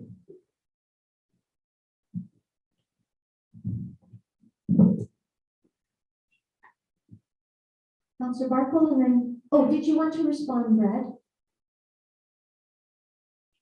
Yeah, if I may. There's been a number of examples, I know throughout the Okanagan region, of cases where it just makes sense to allow this rule to be flexed in terms of it's needed for family purposes, as an elderly individual that needed care. I've seen a number of examples how that in every case, the OBW has been firm that they're not going to bend on this rule, and the grant funding will not be provided to the District of Summerland moving forward. So I'm sort of fortunate that this is a rule that is still in place, perhaps with changes of technology. There can be a discussion at a more regional level of this policy changing. But unfortunately, the District of Summerland can't make that change on its own. This is a larger discussion that has to happen at the provincial level, most likely, before there can be changes at the OBWB level. So my advice to council. Council Barkle, and then Trainer, and then Patton. Thank you, Madam Mayor. In some ways, in some ways, I'm kind of glad this has come before us here, because this arbitrary 1 hectare rule has bothered me for a long time, probably from before I was on council. I think that the revision to the bylaws that the Director of Development Services is referring to is just to bring the writing of the bylaw into conformity with change in the bylaws, but Summerland has always adhered to this 1 hectare rule. And as I said, it is arbitrary, and as the opponent has said, it's out of date. I don't understand why an organization would be so inflexible. And, and I think we should bring this to a head. It just makes no sense in the current world that we live. It's not 35 years ago when Summerland didn't even have a sewer system to begin with. And all that there's effluent in the lake, and it was a big issue until 1998 when we got started on the sewer system. That was a different situation altogether. Nowadays, we have more pressure for more housing. We have increased and improved technology, and there could be 1.1 hectare places where you shouldn't put in another load on another sewer load. And there could be half hectare places where you could put 3 more houses. And so in today's world, this just doesn't make sense to me. And I'm glad we've got the opportunity to maybe bring this forward, start something with the Basin Water Board. We have our rep here, Mr. Councilor Holmes. Is this being discussed at the board level?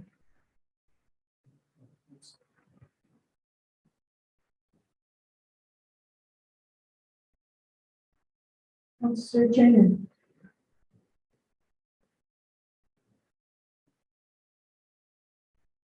Yeah, I agree with what Councilor Bartlett just said. I think what we have for us today, unfortunately, in my opinion, we don't really have a choice because we read that $261,000 is really important. It's part of our budget. But my question is for the comments that were speaking before. What you said makes sense as well. Have you, I mean, we can do this, but have you approached the Okanagan Basin Water Board and told them of the situation? Because I think you make some good arguments. And, I don't even know if citizens can approach or if it can just be government. I did speak with them the other day. I did call them and speak with them and just kind of asked, about their policy and their plan of updating it. Should be something that should be based on maybe an effluent flow and proximity to different waters or whatever versus a strict 1 hectare thing. Because, as you said, there's a lot of variances and flux there in terms of, drainage and the size of the properties. So it should be based more on the flow rate, restriction to a certain size rather than just size. So I did discuss that with them. Of course, they said at the time they hadn't planned on reviewing anything like that. But I only spoke with one person. It would be something that I would definitely put some energy into pursuing. I think it's worth looking at that because in areas like this, especially in this case, like it's so far out of the sewer area. I mean, how long is it going to be before anything gets even close to that area? And how many areas are there like that? And density is going to happen in these areas. And the Okanagans in general is just booming right now in terms of that. They're expecting 80,000 more people coming into Kelowna in 5 years. So there will be these issues of housing, trying to find housing. And there's rents. The people next to me at ODC there, they're renting that place for almost $3,000 a month, and it's just a rundown house built in the 40s. That shouldn't be happy. Excuse me, Mike Neal, can we please speak to the matter that's before us tonight? Yeah, sorry. Thank you. Yeah, so then that would be all I have to say about that.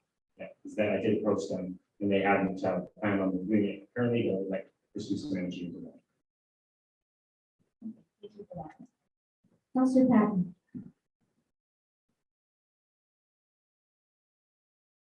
Thank you, Madam Mayor.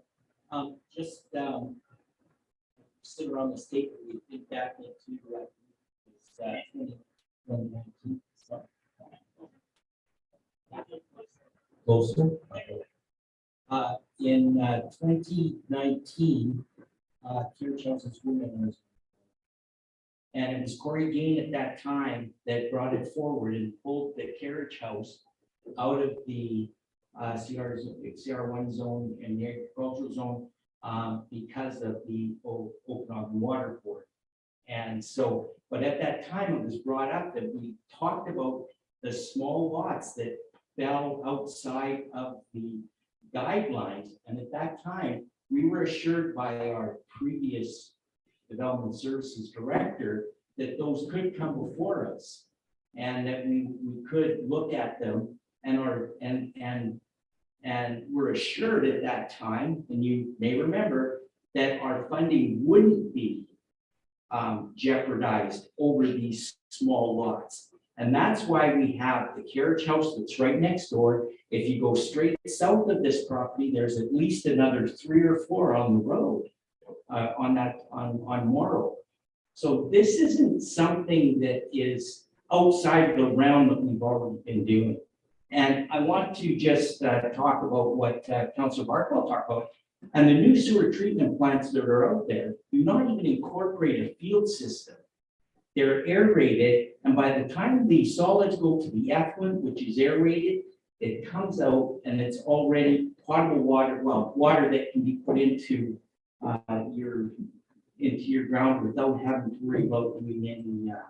Councillor Patton, I am also going to ask you to Okay. speak to the matter that is before us Okay, tonight, please. so anyways, where I'm going with this, Madam Mayor, is we discussed this back in 2019 when we changed the bylaw and we took it out. And here's a perfect example when it comes back to us and we sit here and we have staff tell us, sorry, it's the bylaw. And that is what we talked about that wouldn't happen. So anyways, thank you so much.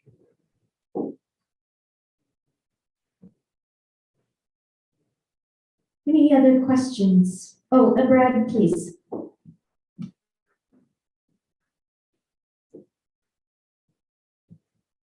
Sorry, just a comment on that one, if I can. The bylaw's not really the issue at hand here. The bylaw can be changed at any point through the rezoning process. Council can decide to move forward with rezoning. As well, council can consider any variance to the 1 hectare rule at any point they so choose. Our staff recommendation is we're advising you not to. You guys can go ahead with it, but we're advising you not to because of the implications for grant funding in the future. That is the main reason. That's nothing to do with the bylaw itself. It has everything to do with future grant funding. Council just this afternoon gave us direction for a potential sewer expansion project. There's a 27% local improvement contribution to that grant project for the federal level. 60% of that 25% amount can be funded by OBWB. That potential future funding may not be available to us if we move forward with this rezoning. That's our advice.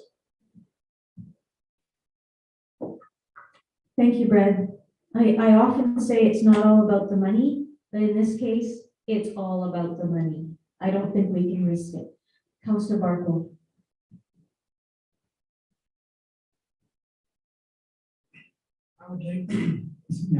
I would like to see the Okanagan Basin Water Board representative who goes home and faces his friends and family and says, we denied grant funding to a really good project in Summerland because I think we should stick to this arbitrary rule of 1 hectare. And it doesn't matter to me that you could put 6 houses on that property. We've got a 1 hectare rule. That's the rule. And heck with them.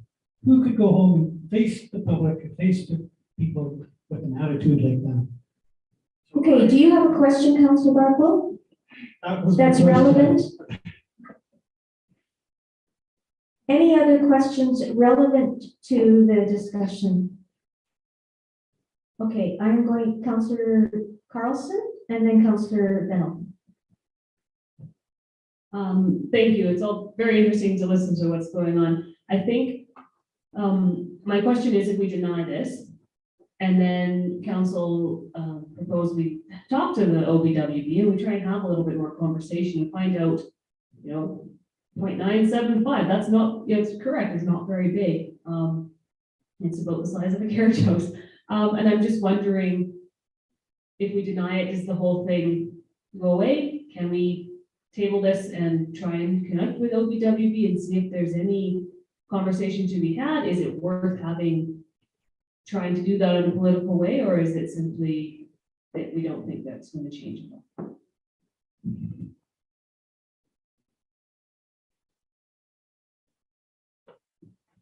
Yeah, thank you for the question, Councillor Carlson, to the mayor. Yeah, I think my staff recommendation, council, is to give a clear decision at tonight's meeting. That doesn't stop council for advocating for changes to a more regional policy in the future, and perhaps this applicant comes initiates their application at a later point in time.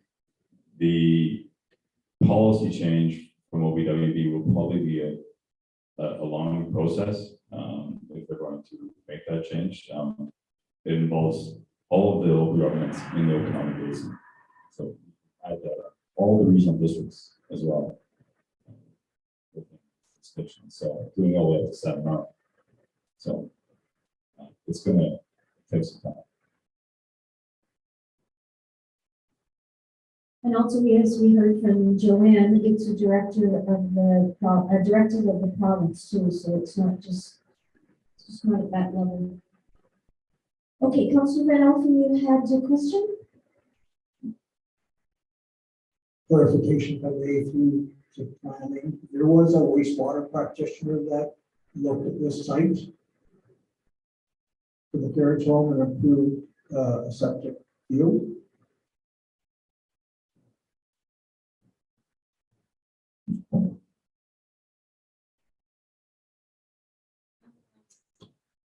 Yes, there was a group that did a site evaluation of the property in August of this year to assess whether the site was acceptable for the development of the disposal system to the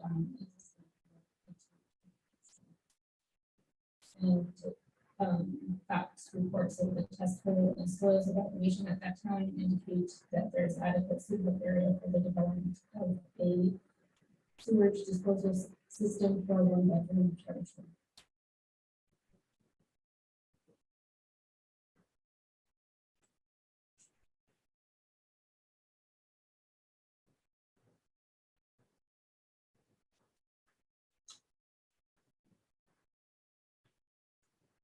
Are there any other questions? Councilor Barton. So. History here, but I think it's been said that the lot immediately to the north has a carriage home, and it's not 1 hectare on the side of Mount Valley. And whoever the lots immediately to the east, their zone country residential, and they're not 1 hectare. Could they be putting a carriage home on without our approval? Just have to be a process for them.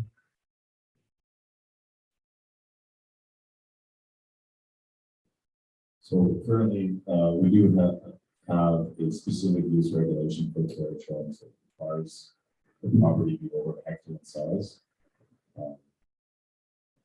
Again, I can't tell you the history of that one property to the north. However, if any of the other adjacent landowners came forward, even though they had the existing zoning, they would require variance. Mr. Carlson. Thank you, Madam Mayor. There's a lot more stuff on the agenda, so I'd like to move a motion, if that's okay. All right, I'd like to move that the official community plan amendment at 5700 Mill Avenue, bylaw number 2021-040, and zoning bylaw amendment at 5700 Mill Avenue, bylaw 2021-041 be denied. Secretary, Councilor Trainer. Further discussion. Councilor Patton. Thank you, Madam Mayor. Would it be possible, and I'm not sure if Okanagan Development would be up for this, but to, if we deny this, I believe that is that they can't apply again for 6 months, I believe. And that would be, and then they would have to pay their fee over again.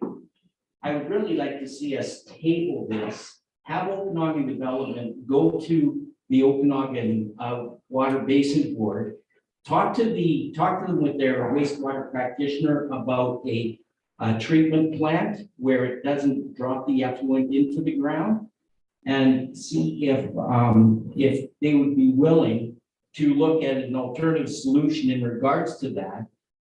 So that we don't deny this and put these poor folks back another 6 months plus another development fee, if at all possible. Thank you.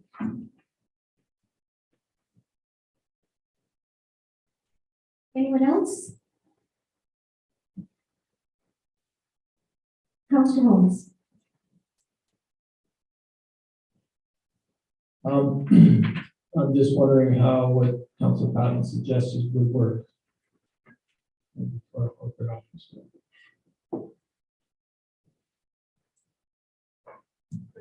Repeat that again. How is the suggestion workshop with that going to the board?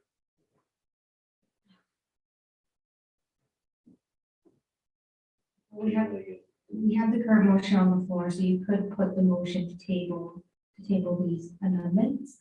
So it could be, that they be tabled until further discussion with the OW or take place, or you could table it to a certain time.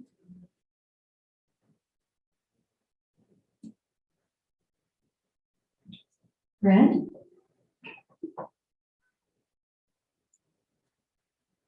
Just to further inform council on that idea, there is a provision in the Local Government Act, and it's also within this development procedures bylaw that council may elect to waive the reapplication period.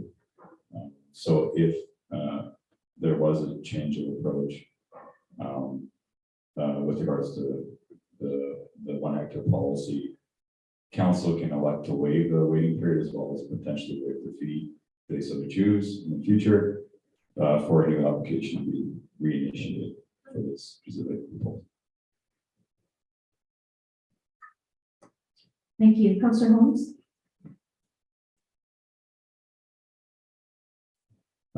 So yeah, I suggest we do that. I certainly understand the arbitrariness of all this. It's really bad luck. Perhaps the proponent can find another 0.25 hectares to add to the property somehow. But I would certainly encourage them to go to the OPWB, as well as I would also be keen for us to write to the OPWB to start the motion of requesting a review of the 1 hectare policy. But as our Director of Development Services said, I don't think I think that's going to be a long process. And but let's start the ball rolling.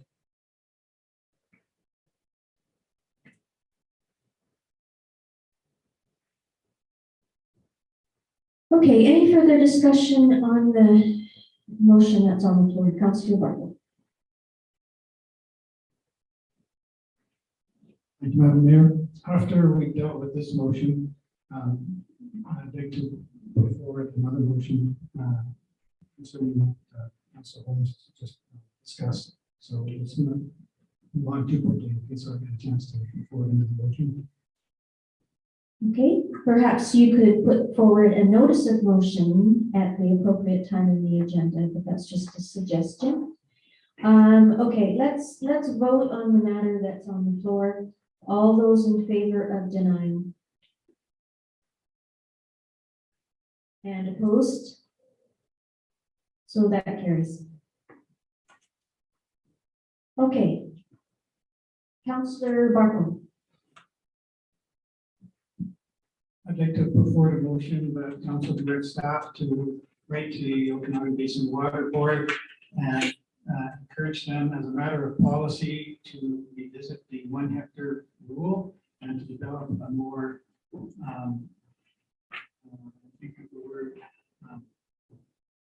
more site specific or site.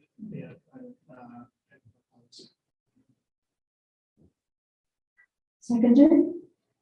Councillor Patton. Discussion? Okay, I'll start with the discussion. I will be voting against this motion. We heard from Brad in our package itself, it talks about the benefits to not only our district, but anybody that's in the Northern Basin Water Board to having this policy in place. It speaks to it being consistent with provincial policies around sewer infrastructure funding. Currently, Summerland receives over $260,000 a year through this program and is eligible for any future sewering, including the Deer Ridge that we just spoke about today. And I'd also like to remind council that we have in our strategic priorities, I mentioned it in my mayor's report tonight, one of our strategic priorities is source water protection. We don't want to put any funding that may help us with protecting our watersheds at risk. While I feel for Mr. Neild and the applicant that he's representing, because this seems to be so wishy-washy for this particular spot, for the Okanagan Basin Water Board to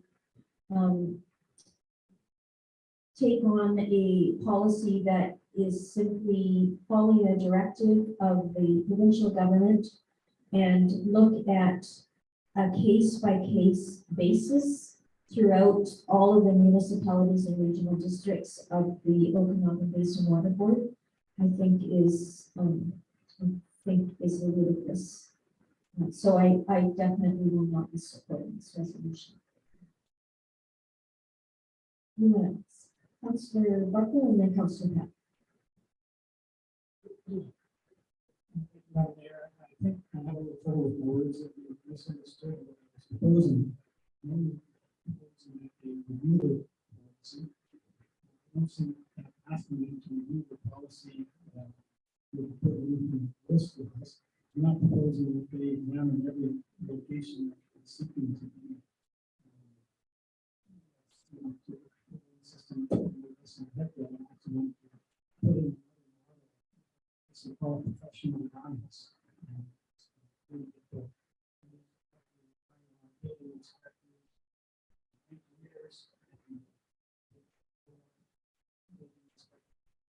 Professional guidance.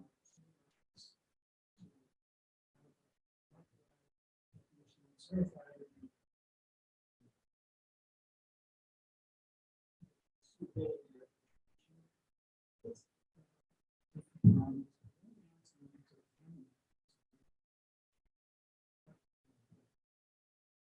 Thank you. Perhaps it wasn't you, Councillor Barker, but there was a councillor that was talking about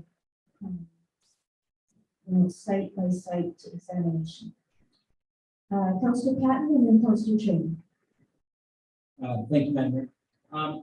I agree. I think we have to approach the water board. This is from out of the letter from James Lidley to the district, and said most of the original pollution was due to untreated sewage and a lack of infrastructure. Most of that type of water pollution today comes from failing or unmaintained septic tanks. So we have to deal with apples to apples and oranges to oranges. This will be a brand new septic system or brand new waste treatment system.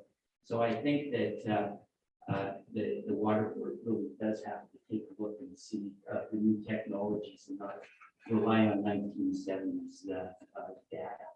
Thank you. Councillor Trainer. We are part of the Okanagan Basin Water Board.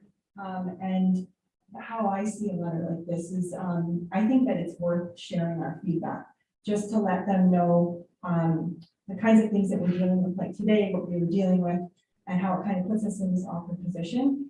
And, you know, for whatever it's worth, I think it is important that we just let them know how it's going and share this example. And I mean, they need to know what municipalities are dealing with. So that's kind of how I see it. I just see it as sharing our feedback and saying, this is what we're experiencing.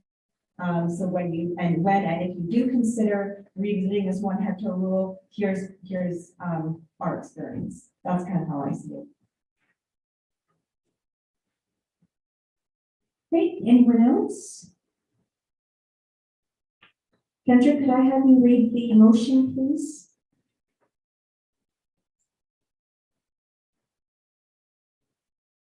So what I have so far is that council directs staff to draft a letter to the Okanagan Basin Water Board to consider reviewing the 1 hectare policy in relation to the sewerage facilities assistance grant program and potentially develop site-specific consideration for carriage host requests. So site-specific is in the motion. Thank you. Okay, sorry. Brett, please go ahead. I just add to that motion, just to clarify to council, is it the way that current motion is worded that Kendra read out specific carriage house request, but do you want the 1 hectare rule also considered for 1 hectare lots? Because that's minimum parcel size for residential lots with unserved areas right now.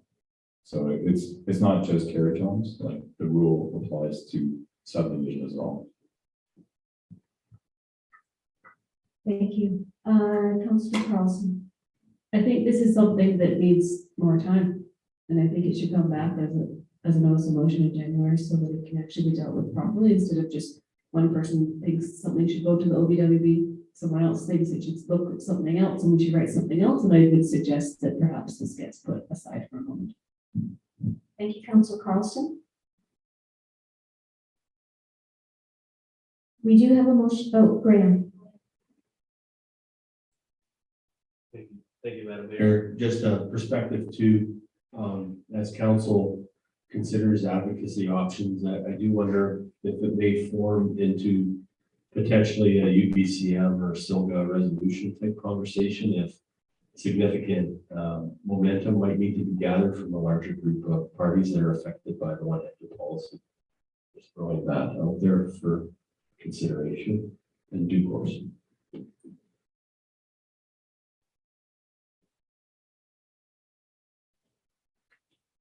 Okay, any further discussion on this motion? Pardon me? Can I move to table the motion? I won't support, I can't support it as it is, but I do see some value to doing this. Okay, just a minute. You asked a question. I'm waiting for the answer from our corporate officer. So a way to essentially kill the motion is we can, Councilor Carlson or whatever council can move that the motion be postponed indefinitely. Would you like to do that? Yes, I would like to do that. I would move to postpone the motion indefinitely. Is there a second? Councilor Holmes? Further discussion on this motion? Councilor Barton? I think that this discussion is going off in a very good direction. Yes, should be expanded. So, yes, support Councilor Carlson to do that with the intention that we'll have to do it.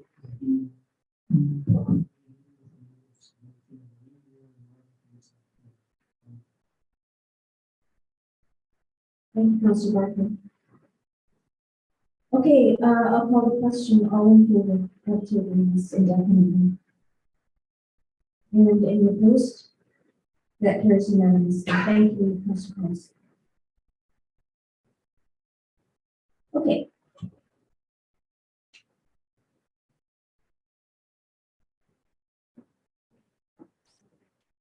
Nice. You started looking at the clock over there. Thank you, Councilor Carlson. So we're on to 9.2, short-term rentals, regulatory.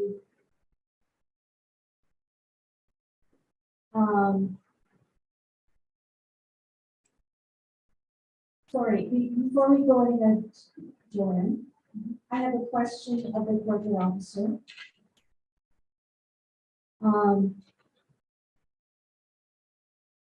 No, never mind. I was just thinking back that we hadn't ever talked about the denial, but we did, and it didn't pass. Okay, and it did pass.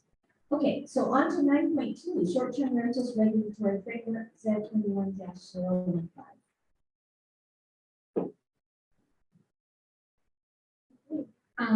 Thank you, Madam Mayor. So the purpose of this presentation is to introduce the draft regulatory framework for the short-term rentals project.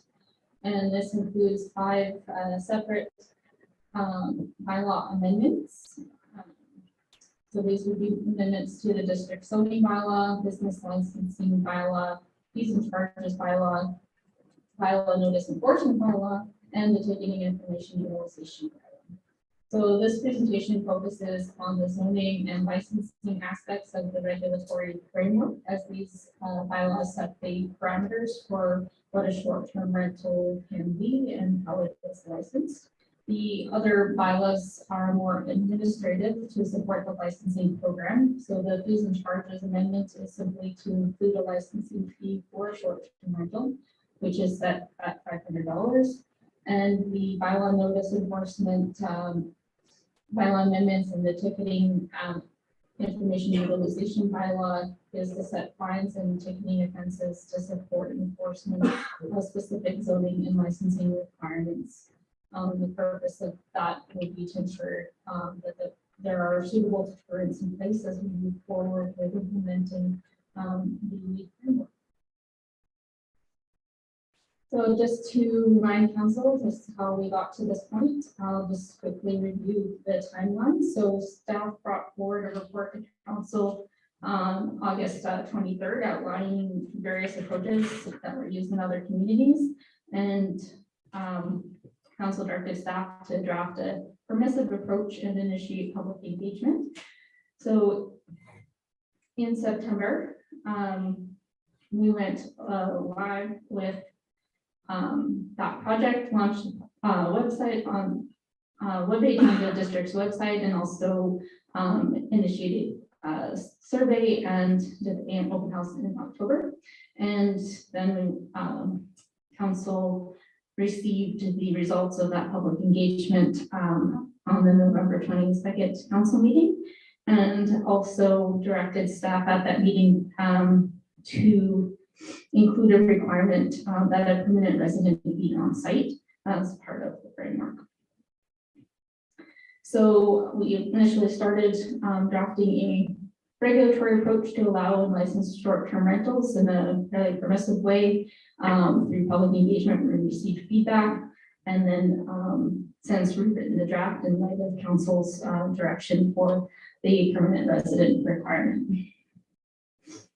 So this essentially is kind of shifting from a permissive approach like the city of Penticton, where short-term rentals are allowed in a variety of dwelling types and zones, to something more like West Kelowna, where a resident needs to be on site, and results in limiting the amount of, or the types of dwellings that can meet that requirement.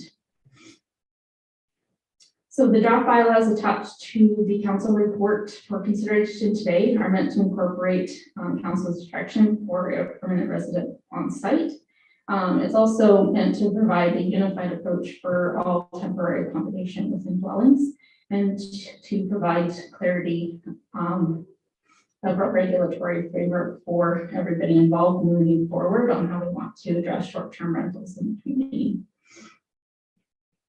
So council's direction to require a permanent resident on site did a couple of things. First, it limited rental of entire dwellings to instances where there's only where there's 2 dwellings on available on the property, one for a permanent resident and then one for a short-term rental.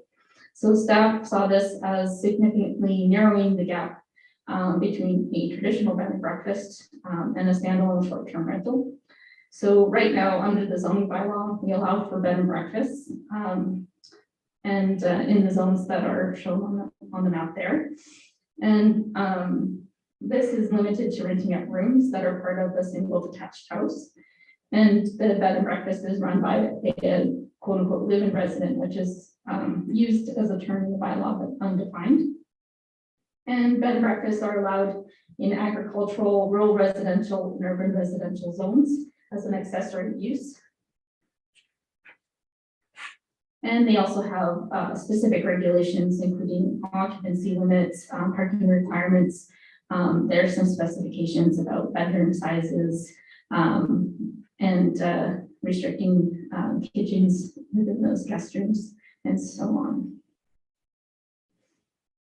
So the proposed regulations are seeking to, instead of having two fairly similar uses where you're allowing for temporary accommodation of tourists in a dwelling, this proposed zoning amendment incorporates what a traditional bed and breakfast is into the definition of a short-term rental. So just using one umbrella term for both those uses, whether it be rental of a room or. And one of the other shifts here is that is aligning with the current bed and breakfast regulations. This would then allow for short-term rentals agricultural. So in terms of shifting the framework in terms of what we were looking at before, the items in red on the table are what was kind of removed from that initial concept and framework. And then the green are things that sort of changed in the draft. So the more permissive approach allowed for short-term rentals in urban residential, rural residential, and select commercial zones. And the select commercial zones were taken out just because they no longer applied when you were looking at the types of dwellings that we were seeking to permit. So originally it was all types of dwellings, including multifamily and duplexes. So the new draft is more limited in terms of the dwellings included. So essentially, single family, so single detached dwellings, and actually homes, carriage houses, and secondary suites. And in terms of how many guests, we quoted the idea of 6 maximum for short-term rental under the assumption that that there would be a permanent resident. The new draft aligns with what we've been a bed and breakfast to have, which is the use of up to 4 bedrooms and 8 guests. And then there's originally no additional parking requirement, just to keep simplicity of the bylaw. The new draft kind of in a to react to some of the comments in terms of parking issues being probably one of the main concerns coming out of the short-term rental survey. We added a +1 requirement. So what is required under the bylaw for the type of dwelling that we have +1 additional. And this is also aligning with the bed and breakfast policies as well, which require additional parking of 1 per 2 guest bedrooms.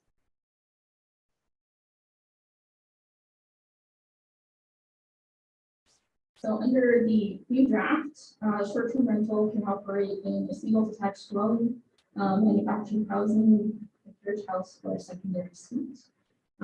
So short-term rentals are not proposed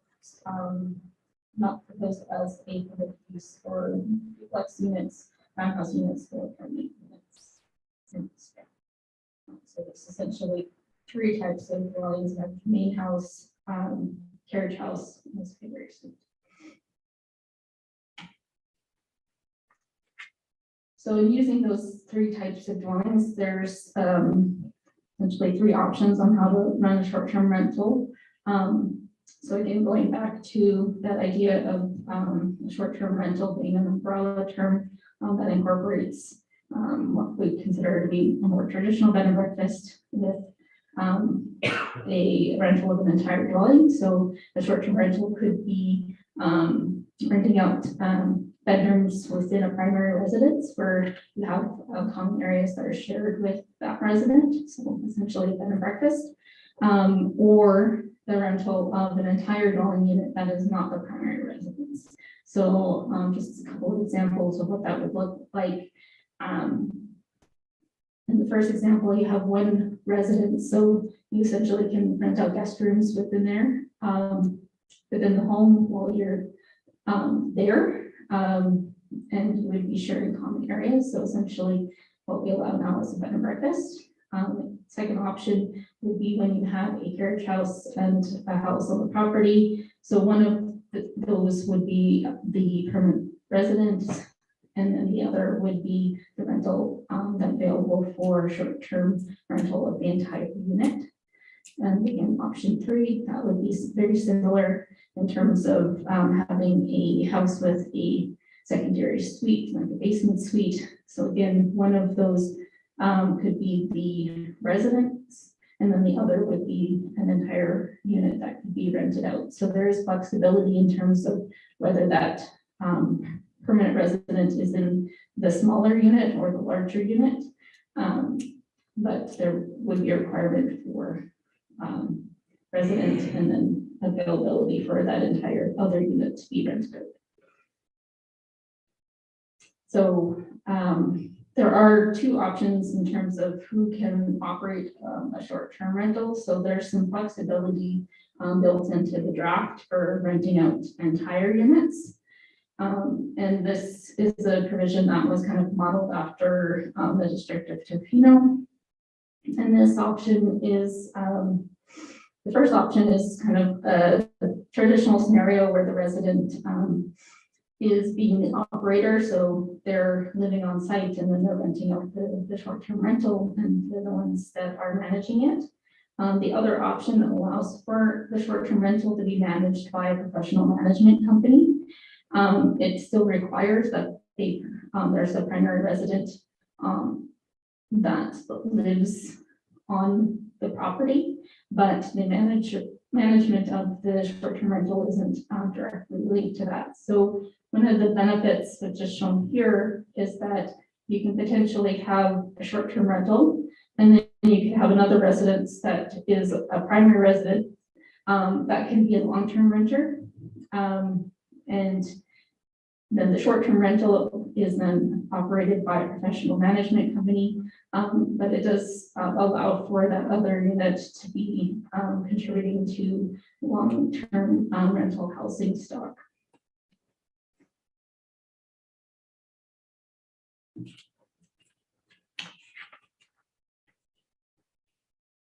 So under all of the scenarios in terms of allowing for a short-term rental, there are a couple of minimums and maximums. So this is what I'm calling the ones. So there's a minimum of 1 primary residence that's required. So at least 1 person or household is living on the property for the majority of the year. And then there's also a minimum of 1 additional parking stall. And this parking stall is in addition to how many are required for those space units. So a house with a suite, for example, with a short-term rental would equate to 4 parking stalls. So 2 for the main residence, 1 for the suite, and then additional plus 1 for having the short-term rental on site. There's also a maximum of 1 short-term rental on property. So these are the provisions in the zoning bylaw. So if somebody wants to operate a short-term rental, they would need to meet all of these requirements first.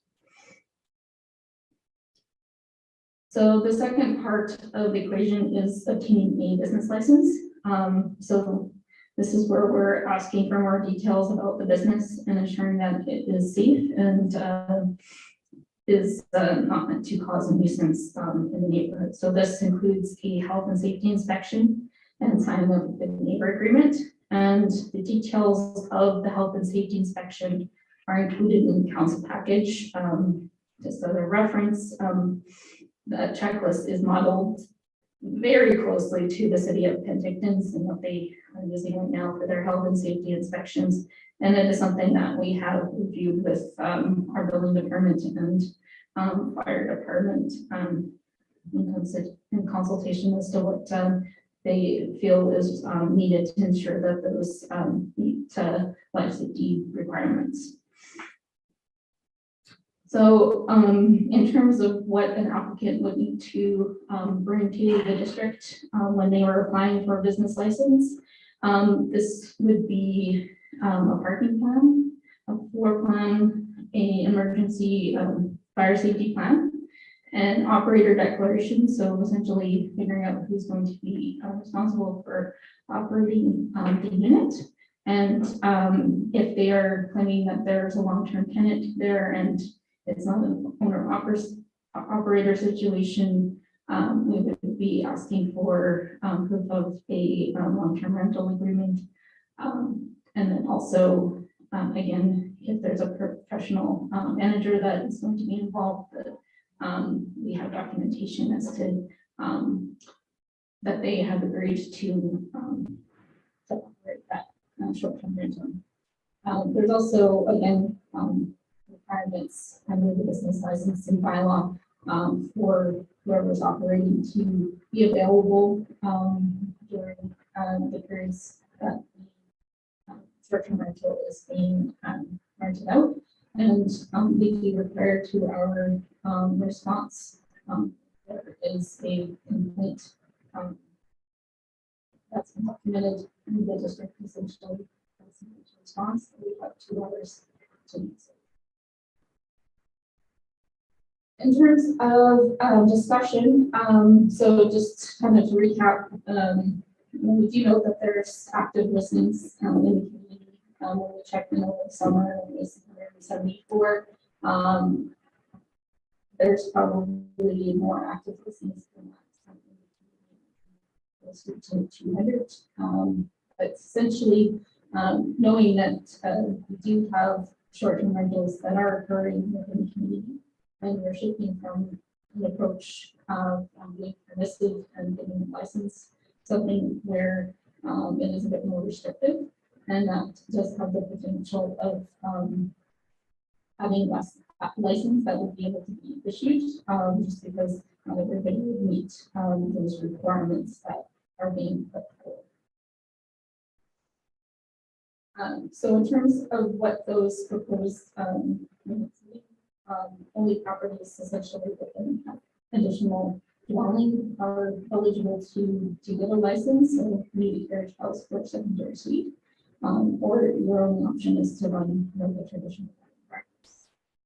So if there are current operators out there that are unable to come into compliance with those proposed regulations, there's potential that there's less buy-in. And again, from the community in general, because they know that they aren't going to be able to participate in obtain a license. And there's also anticipated to be less licenses issued, which means less license fees collected, which means less offset cost, and including just requirement in terms of monitoring programs and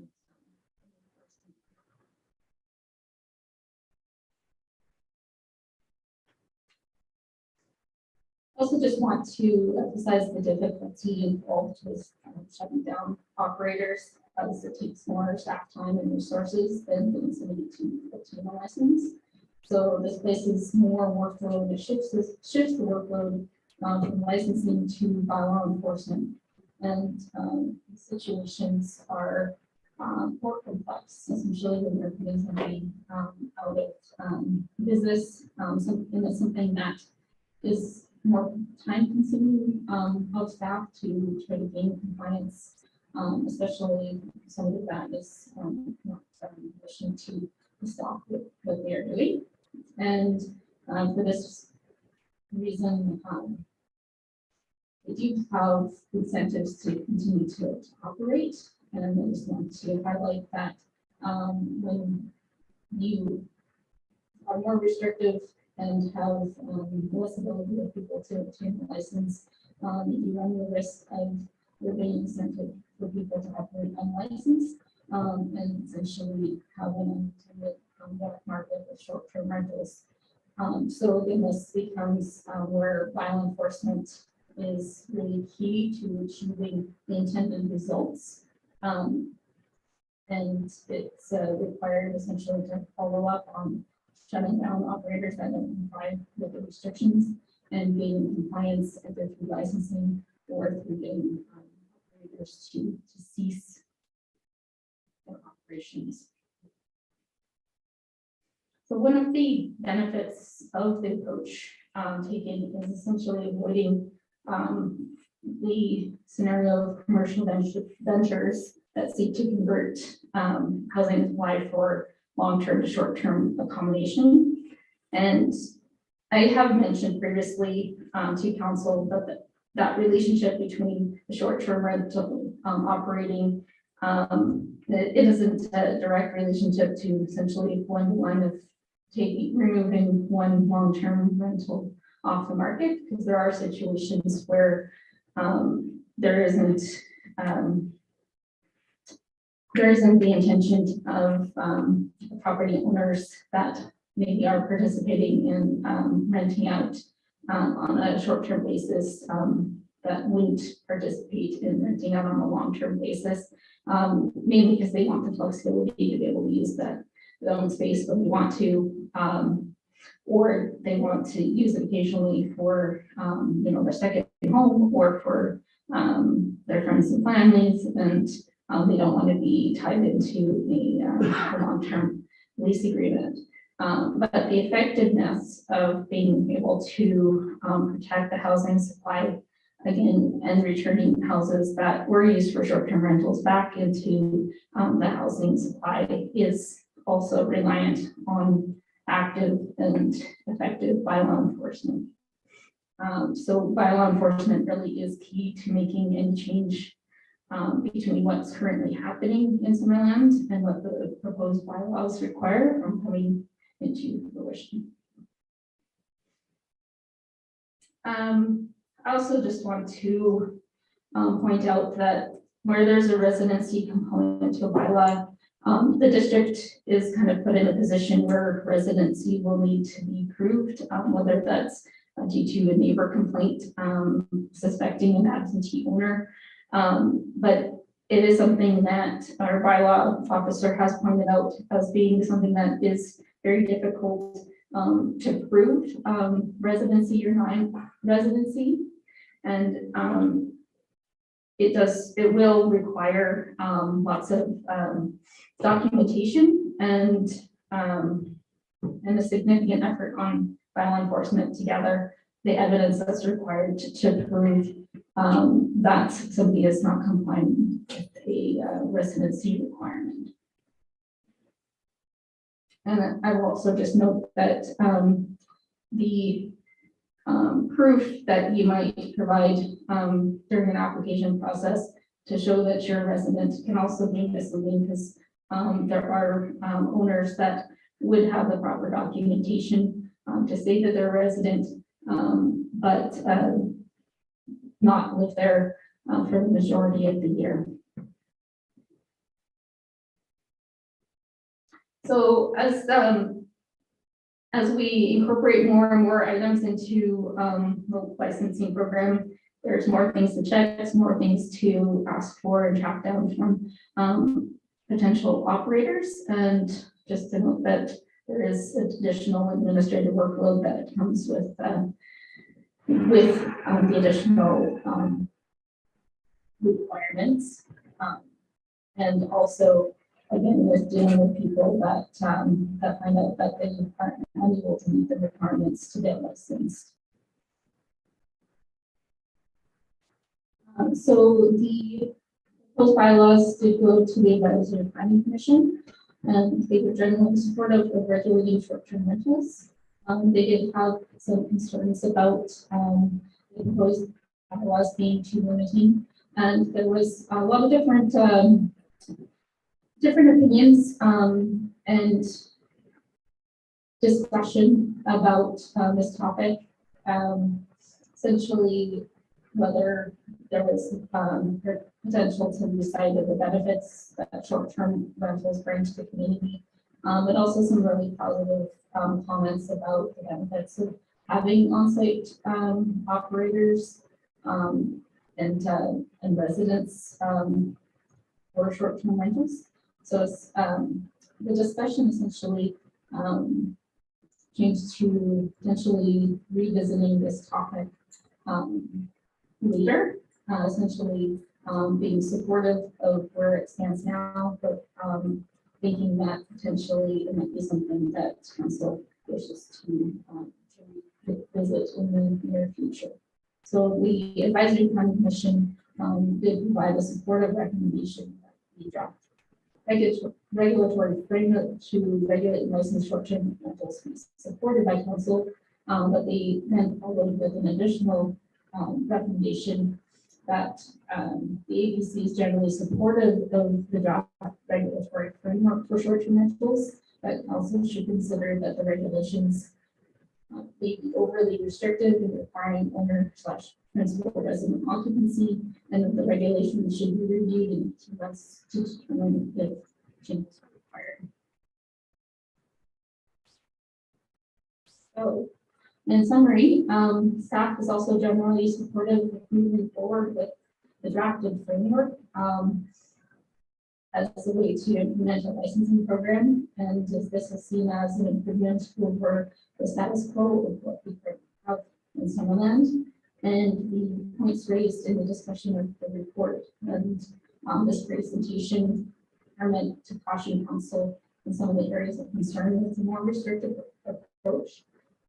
But I believe that this system will allow for safe, non-destructive short-term rentals to occur when a short-term rental is able to obtain a license. And this is seen as a positive way forward and a good starting point as we launch the licensing program. There are some difficulties that come when there are existing operations that won't be able to obtain a license, and it will place more reliance on bylaw enforcement to have an effective program moving forward. And we will encounter some more complex scenarios in trying to prove bylaw infractions specifically for the residency requirement. But these are challenges that we hope to sort out over time. So our recommendation today is that we well, all of this is actually abbreviated. So there's several bylaws that need to be read for first and second time today. And then we're seeking a scheduling of the public hearing January 24th. And we're also asking that hearing be held here at the Summerland and that be referring at 8820 Jubilee Road East. And that concludes my presentation. Thank you.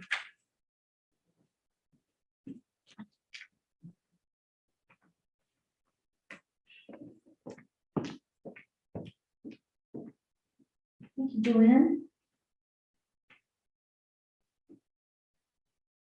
Council, are there questions of staff? Councillor Patton and then Councillor Barkle. Thank you, Madam Mayor. I see on you have current regulations for bed and breakfast, and then the proposed regulation, we're going under one umbrella term. So we're losing the bed and breakfast. How are you going to deal with the licensed bed and breakfasts that are operating right now?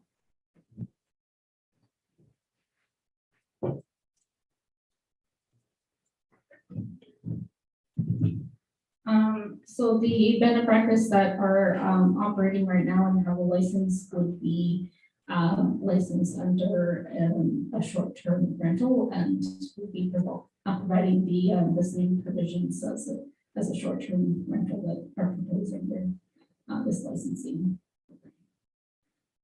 Thank you. Some of the requirements that you're asking for, parking plan, the floor plan, emergency fire safety plan, those are already part of the bed and breakfast component. So if you've had bylaw coming into your home for years and fire department coming in, how are you going to deal with this now?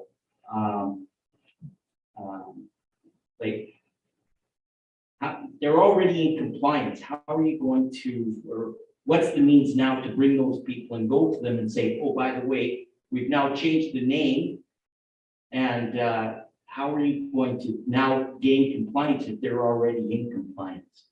I guess is my question.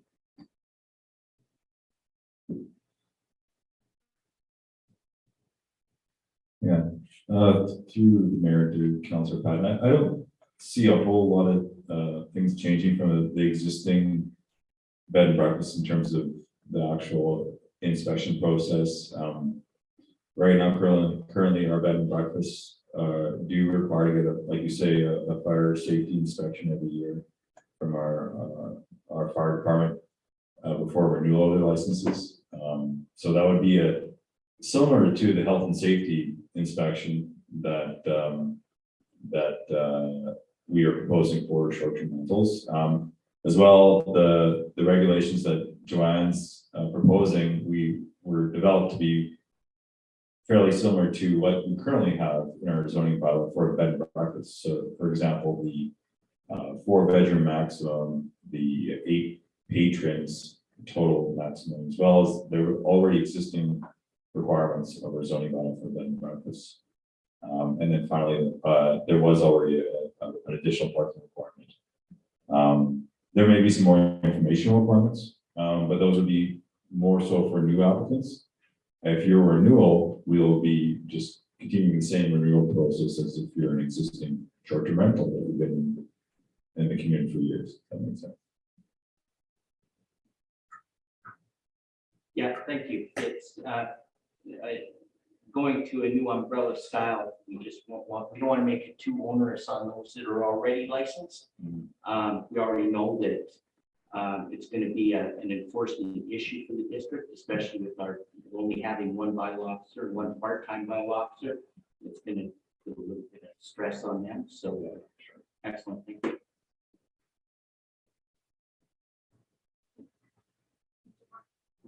Councilor Marco? Putting it on there. But one thing that caught my attention was, and I don't think it's going to be a very common situation, but if there was a house that was used for short-term rental and another house on the property that was used for long-term rental, and then that requires the involvement of a professional property management company. And is there some sort of certification or could you just somebody put down the brother-in-law's name and say he's my professional manager, or is there sort of a real way of establishing legitimacy for a management firm that's going to respond quickly?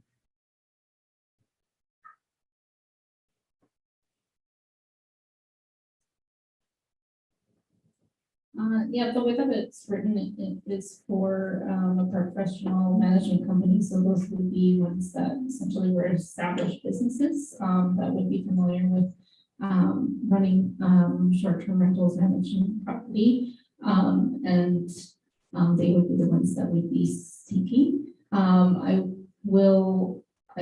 follow up on that point if Tokyo has found any difficulties in terms of what people are putting down for management companies versus people that might not be qualified or committed to running and operating a short-term rental. Yeah, if I may, Your Worship, to add on to Joanne's question. So based on the advice of council from previous meetings on this topic, I did have a conversation over the phone with the director of planning for the district of Tokyo. And this was specifically a change they made after they actually implemented their zoning bylaw recommendations, because they were running into issues with regards to the operation of short rentals, that they said that they added this as a later zoning amendment to require it to be a professional property management company.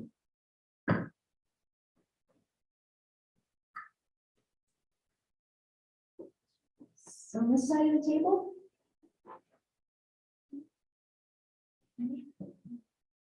I have a few questions. The permanent resident on site doesn't have to be the owner, or it does have to be an owner. And could it be somebody that is renting long-term? Yes. Okay, good, thank you. Can you tell me what the current licensing amount is for bed and breakfast?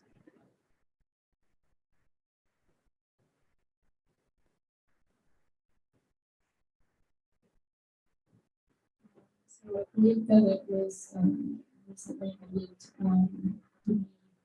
believe it was 175 previous years, and it was recently released at 125. For the breakfast. To the 3 bedrooms and then additional.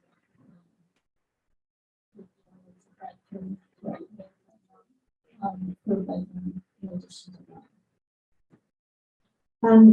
So if they're all considered under the same umbrella as the term that, Councilor Patton used, then they would be paying $500 a month, a month, $500 a year for their license. Yeah, you're correct, your worship. The proposed new license fee would be $500. However, for next year in 2022, since we've already issued more notices, there would be a grandfather in the first year. Because we have not adopted these amendment bylaws yet, we've sent out more notices out, so it will come into effect in 2022. Okay, thank you.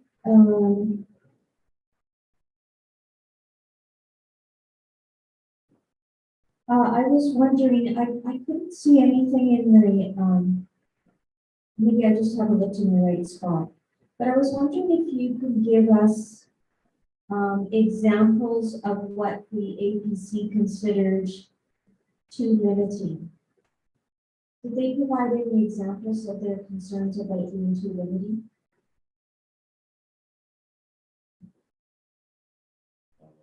I think Joanna or I could either one.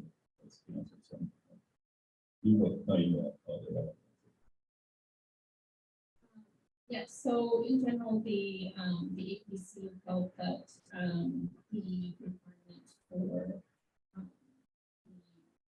resident, on site, they had, concerns with that, potentially limiting the amount of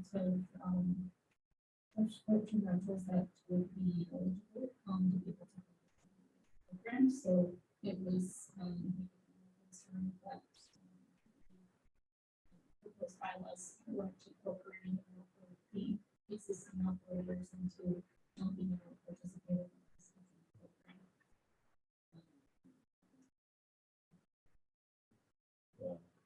I think Joanna mentioned her in the presentation, there was a real mix of opinions for the APC. And some of the feedback as well that we should be really opening up is something like the market side, especially to encourage new infill and new development from the downtown corridors that it actually uses. A way that the district of Summerland can encourage more development in the downtown is to allowing and opening up short-term rentals to be so there was a couple people that were mentioning that idea, and for that reason, it was suggesting that perhaps we would be too restrictive as well, perhaps too restrictive on the type of zones, looking at just residential zones, perhaps like mixed-use zones such as in the downtown core, other types of zones could be considered as well. There's some feedback, but everything is mixed.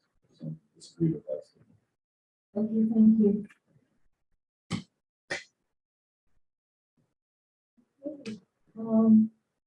So, more questions, could someone bring forward the motion, please? Mr. Holmes? Yes, I do. Please.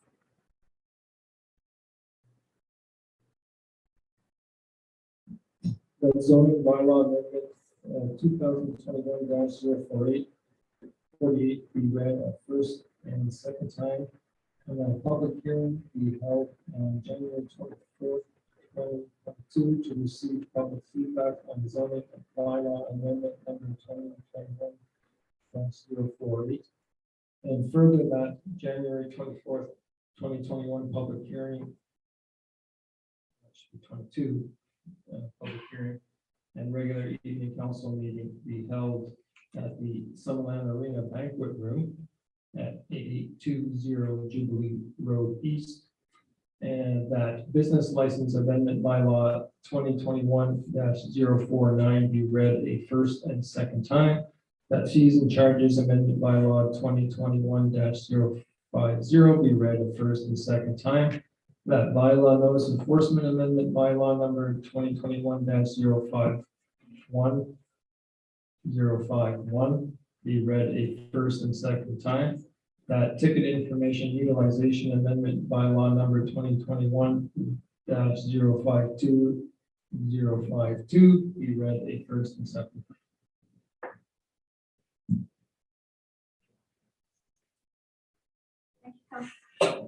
Thank you, Councillor Holmes. Especially because it wasn't on the screen, I think it's important to read it out. And a seconder, Councillor Barker.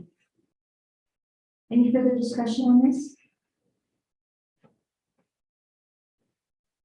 My only question or comment would be, the APC's recommendation to review this in 18 months. I don't know if you put a note on the file or whatever, however you do that. If there's no other deliberations, I will call the question. All in favor? Opposed? That carries. Okay, it is 8:56.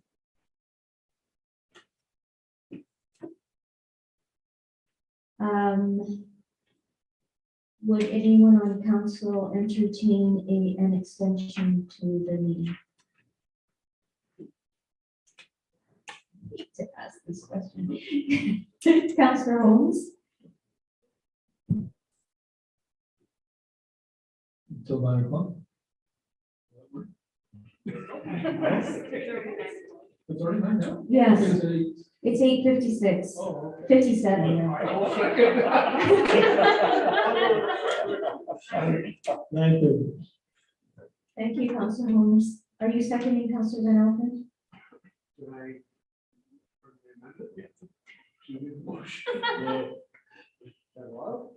Of course. To deal with 9.3 and then table 9.4, Madam Mayor.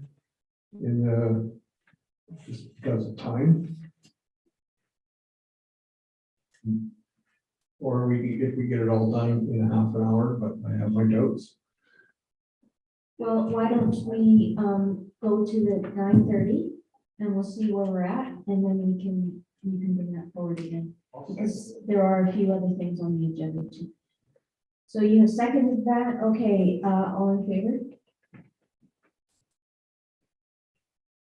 Okay.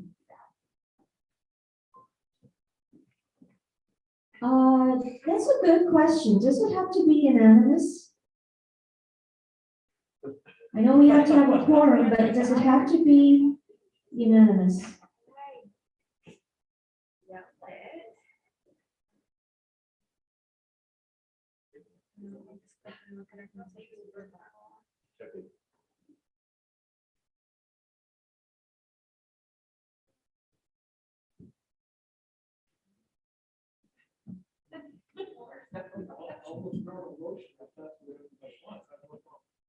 Sure.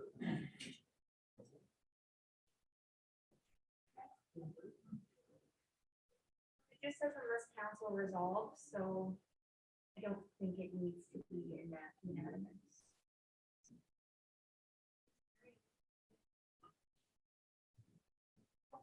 Are the next items time sensitive?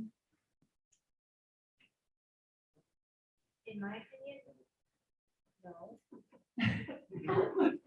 Can we grab them on Friday, or can they be postponed to the next meeting? Can we deal with them on Friday, Brad? Yeah, that's fine. If we have a schedule. Okay, is council available? Oh, Council Van Alphen. There's a meeting scheduled at 2 o'clock for the Agriculture Advisory Committee.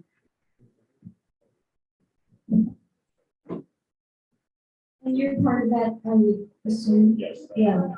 Sorry. Okay, so we're going to go till 9:30, and then we'll revisit this.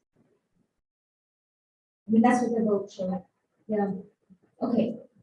Okay, so it's 9 o'clock now. We'll move on to 9.3 secondary dwelling regulation review. And this is for Brett. I'll try to be quick. Next slide. Okay, back on, in regards to the Eastern zoning bylaw, as previously mentioned, actually, the district last made changes to our carriage house regulations in 2019. Currently, we allow carriage houses in urban and rural residential zones, but not in cultural zone areas. Right now, carriage houses are limited in our zoning bylaw to 9 units square and maximum size. And again, council is already aware they are only limited to parcels greater than 1 hectare. However, we do allow secondary dwellings for additional dwellings for farm help on agricultural lands, but there's specific criteria that has to be met by the property before we would allow the issuance of initial.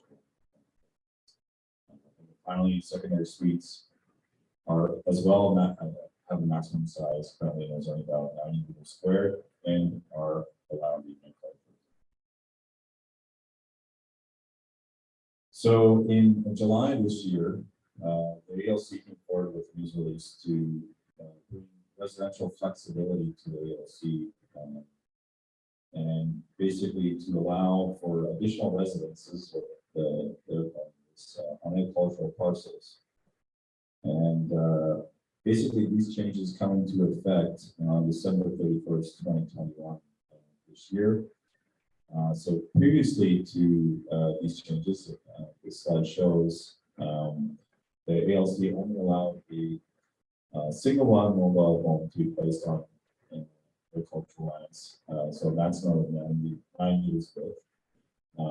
It could only be installed for immediate family purposes. So other purposes such as rental or farm health purposes had to go forward to the ALC for application and approval. But with the recent proposed amendments, following December 31st, the ALC will now allow the additional residence to be constructed on agricultural parcels within the ALR without an application to the ALC. And they have fairly clear regulations. Basically, if you're less than 48 hectares in parcel size, you're allowed 1 additional residence up to 90 meters squared. And for parcels that are larger than 40 hectares in size, you are allowed a larger additional residence with 186 meters squared.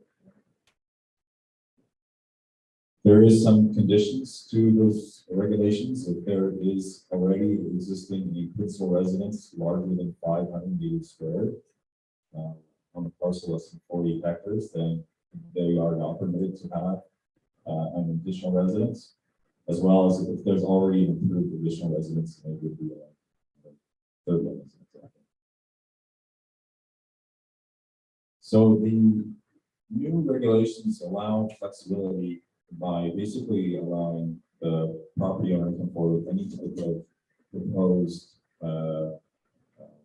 additional dwelling type that they want. It could be a garden suite, it could be a guest house. It's not. It could be in the form of a traditional carriage house with a Dutch ground floor, or even an accommodation unit within an agricultural use. As long as it's meeting that 90 meters squared size requirement. So that's much different than the previous regulations, which were restricted to mobile homes only and for family purposes only. So impact of the ALC's changes already since the news release in July. Development Services is seeing a number of inquiries recently of existing property owners in the district, as well as people looking to move into the community with their realtors, looking at agricultural parcels and asking if they can place a secondary dwelling on their agricultural properties. Right now, our zoning bylaw still restricts though additional dwelling, secondary dwellings on agricultural parcels to only additional dwellings for farm help. And the specific use regulations for an additional dwelling for farm help have a number of criteria. For example, it has to be for farm help only. The parcel must have a minimum of 2 hectares of arable land, no more than 1 story in size or height, and no more than 3 bedrooms. The land has to be assessed as farmland, and as well, there must be a restricted covenant on title or placed on title to restrict the dwelling to farm health purposes only. And most of these inquiries that we're receiving cannot meet all of these requirements. So with the fact that ALC is allowing it and as our zoning bylaws still being fairly restricted to farm health purposes, we do predict that there's going to be an increase in site-specific rezoning applications to allow for different forms of secondary dwellings on agricultural properties and or additional variances being requested by property owners. Additionally, in 2019, the building code was amended to remove the maximum size. Previously, secondary suites were restricted in the code to 9 meters squared, as well as the code restricted suites to only be within single-family dwellings. The code in 2019 was adjusted to allow secondary suites in other forms of housing like duplex and row housing, as well as removed the maximum size. And we've seen other local governments actually now since make changes to their bylaws to remove or increase the 90 meters squared requirement. Although currently our bylaw is limiting secondary suite sizes to only 90 meters squared. Our official community plan has some policy that gives us guidance. Section 7.4.3.1 accommodate a range of choice of housing types within the district to meet market demands. Staff see that allowing greater flexibility in the district zoning bylaw for secondary homes on agricultural lands and perhaps potentially larger secondary suites and carriage houses will provide more options to current landowners to respond to market pressures for additional housing supply. Additionally, section 7.4.3.2 ensure implementable options to accommodate more affordable forms of housing within the community, notably increasing density and reducing lot sizes while providing livable layout and design. Staff as well see potential changes to our zoning bylaws as one way we can add some gentle densification by allowing more permissive use of carriage houses and secondary suites within existing low density residential areas, and also the agricultural areas of the district as a form of gentle densification to meet our housing needs and goals. Hold on. This topic was presented to the Development Process Improvement Advisory Committee in October, and most of the discussion was of support from the Development Process Committee. This has been an area of concern of theirs since the committee was formed in early 2020. Some of the inconsistencies between the ALC's regulations and the district's regulations. So we're happy to see it brought forward. With regards to the Agriculture Advisory Committee, there was some concerns with regards to what the allowance of an additional dwelling may do to current regulations for the farm home plate. And maybe this may need to be reviewed as well, because we're going to be allowing a secondary residence perhaps on agricultural properties. There was some discussion on perhaps the farm home plate may not be the best tool because there are certain areas of properties where it may be better suited for a secondary dwelling versus being in proximity to an existing home. Just want to point out one other thing here at the very bottom there. There was a request to investigate capacity for water, and there was some concern of allowing a secondary home on agricultural property, reducing the amount of water availability for irrigation purposes within some of the areas that are more outlying within the district that have perhaps less capacity for water. But in general, there was still support from the Agriculture Advisory Committee, and for that reason as well, staff are recommending that the district initiate a new planning review project to be initiated in early January, hopefully be finalized by May of 2022. Happy to take questions.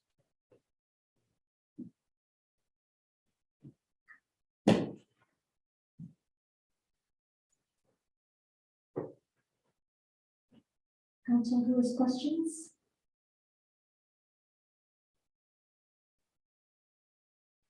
Okay, I have a few questions. Um,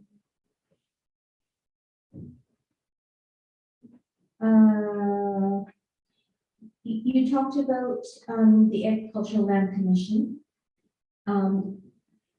Is the proposal though within the district, is it not just ALR land, but land that's zoned to agriculture?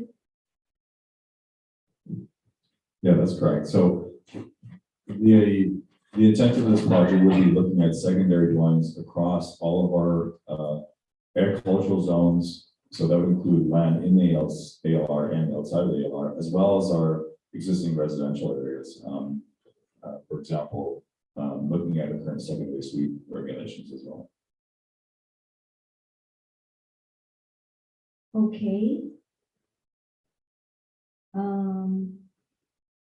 Think about that one a little bit. And then my second question relates to the discussion we had earlier tonight. Would this still require 1+ hectare in size? That's correct. Okay. Okay, thank you. That's the questions I had. Councillor Nelson. The first thing I have is a comment. I think the conversation with the Ag Advisory Committee had, and I wasn't there, but I've been to a few presentations by Dr. Nielsen. She retired from the research station, and it's not necessarily that individual farms may have a reduced irrigation availability. The concern is urbanization and development and the number of people who are currently moving, or the future potential of how many people are going to be living in the Okanagan, and the impact that that is going to have on agricultural water and on agricultural water availability. It's not necessarily just individual plots. And so I think that we're talking a lot about our watershed and all the things that come along with it. And agricultural land is one thing, but agricultural water is another. And there's no reserve, there's no special plot, there's no way to ensure that that water will go to agriculture before it necessarily goes to watering a lawn or to flushing a toilet. And so that's, I think, a bigger concern than just simply, that's a little bit outside of the scope, but I think that's where they're coming from. My question is about all of the properties that currently have farm worker housing, which aren't actually used for farm workers. Are those somehow going to be inspected, legalized, validated? Are they counted? Will we know if someone comes in to apply for something? If they already have farm worker housing, then it's just a single unit. Will they be eligible to build another unit? We don't have an inventory of it, but are we going to create one? Mayor, Councilor Carlson, for any existing secondary dwellings that are being used that are in contravention with zoning bylaws, it's more of an enforcement issue. Right now, our zoning bylaws really restrictive as to what we allow, when we allow additional dwellings, either for farm worker purposes in the form of a temporary farm worker established program, or the official dwelling. That's it within the zoning bylaw. So if there are current that are being used, then yeah, it's more than enforcement issue. If there was an application brought forward for an additional residence on top of that dwelling, the way that we interpret the ALC is that they wouldn't be allowed to apply because they only have to have one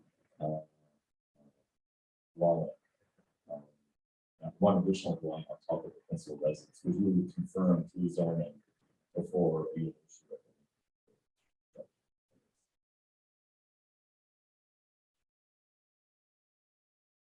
So if someone had, say they had trailer style buildings for an actual worker program, but they still only have one primary residence, that they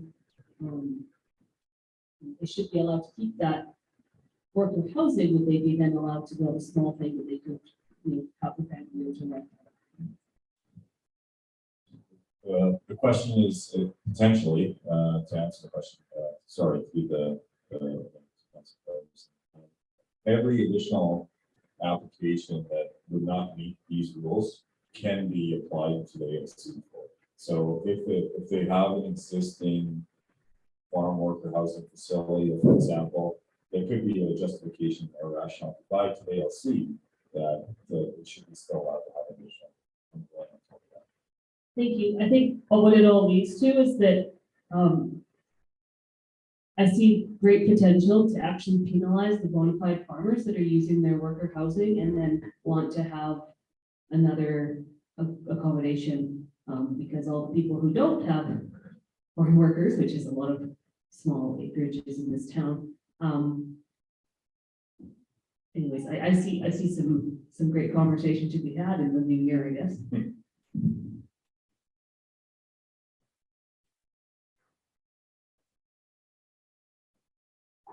Councillor Holmes?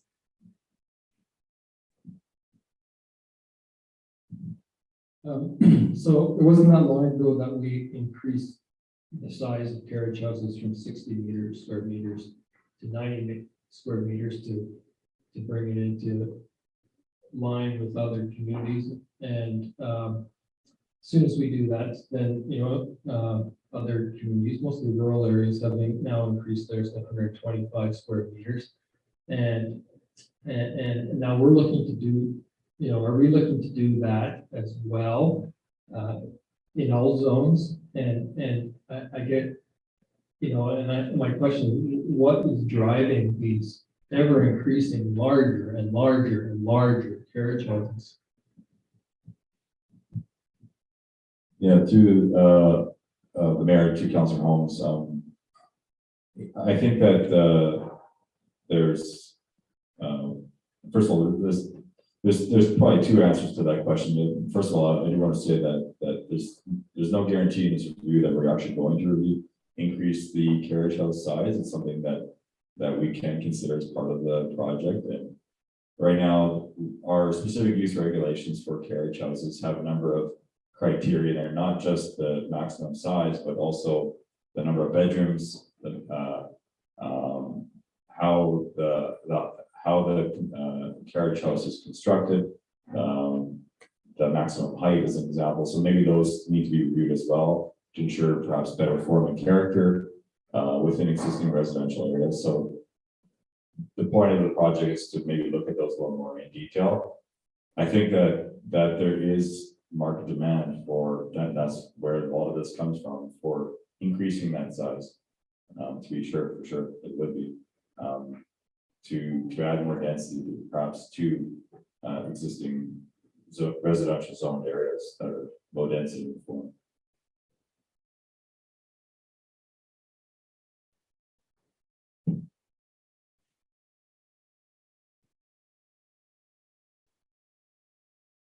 Any other questions?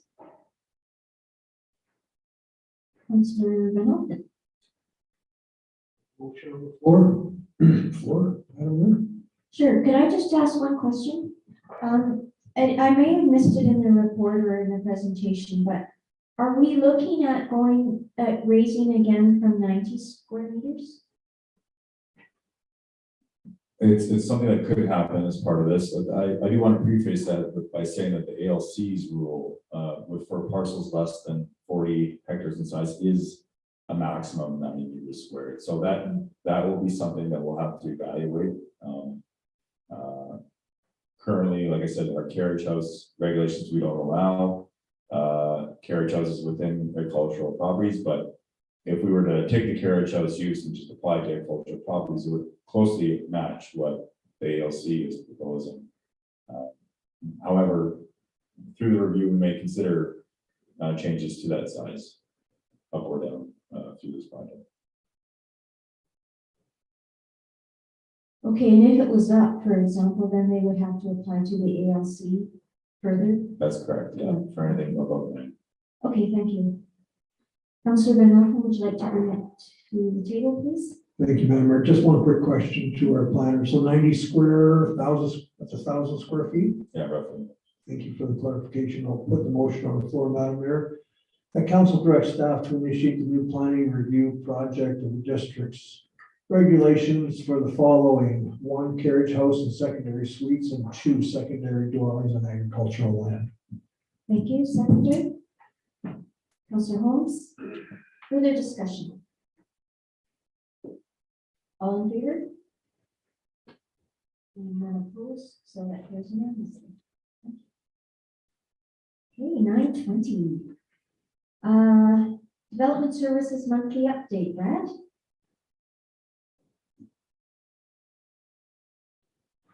Yeah, it's perfect again. So with regards to my monthly report, just everyone's seen these figures before, but just an update for the month of November. We're getting closer to the year end, so you can see what roughly our final totals will be, or close to the final totals. You see the variances are down, but total planning applications are up from 2020. So that from my perspective, I think that's a positive sign. This shows that the administrative changes we made to the zoning bylaw last fall are working, and we're getting less variances and more of the higher level type planning applications, such as subdivisions and rezonings, such as variances. Building permits, we're at 196 permits issued so far in 2021. That's getting up to our 5-year high. We are projecting that we might go or above that 5-year high by the end of the year. But we're going to do that yet. Of course, for December, I think construction value is at 58 million. Again, a record for the district. Wildlife enforcement, here are stats for the month of November for the last 2 years of this year for the bylaws that we have files for. And total numbers year to date for wildlife enforcement. Again, traffic bylaw is high this year compared to previous years. The neighbor bylaws also continue to be complaints. So I need that, as well as any specific applications that are in that. Thank you, Brad. You're really good at zipping through those slides. Council, any questions? All right, could I have someone bring forward that to receive that for information, please?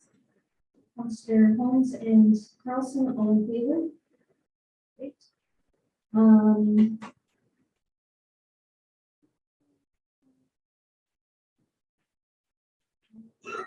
On to information. Oh, I should ask, is there a notice of motion?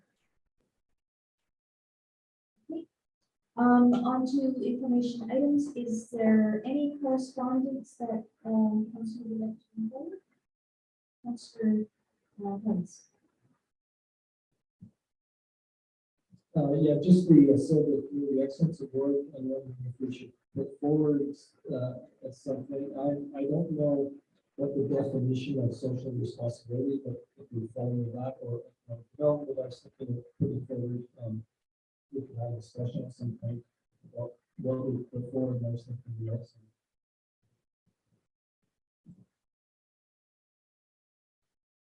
Okay. We could do that. I think that we've got some great projects here in Summerland, not necessarily just in the last year, but maybe we've missed some opportunities. So I agree with that. Okay, council reports. 6 minutes, 5 council reports. Council Barkley, nothing to report. Council Patton. Nope. Councillor Trainer said that she's very much enjoying the activities downtown as part of the Summerland Light Up. That was going to be my report, so I guess I have nothing else to report. So that's a ditto for the Aaron Squared. B3, okay, good. Councillor Van Alphen. Oh, yeah, I got one. Okay, that's great. And is there anybody wanting to say anything? We have, oh, I'm not a counselor report, but I want to say something. already. Thank you, Madam Mayor. I just want to recognize in our last couple minutes here, the tremendous work that our corporate officer did with IT to make this happen. Council probably isn't aware, but all these microphones and a bunch of the hardware, the camera, a lot of this they purchased, and there was some sort of Frankenstein type, duct tape and other things, but we're in really good shape now for meeting in this place. And it's thanks to the very hard work and ingenuity of our IT. That's Greg, that's Roland, that's Kendra, and thank you for that. And the other thing I wanted to say is for Friday, we're going to bring in some treats for council.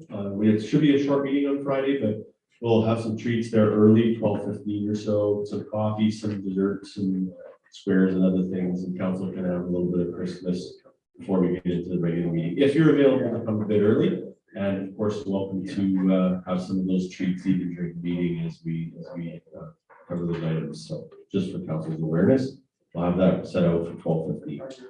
Okay, and the meeting starts at 1 o'clock. Starts at 1 o'clock. Do you think that, I know that the adoption will go quickly, but do you think that the other item that we have, that we can get that done before the ALC meeting? Oh, Or absolutely. AAC meeting? Absolutely. I Okay, would good. say so. Good, okay, so I'll ask for someone to bring forward adjournment, Councillor Van Alphen and Councillor Carlson, all in favor?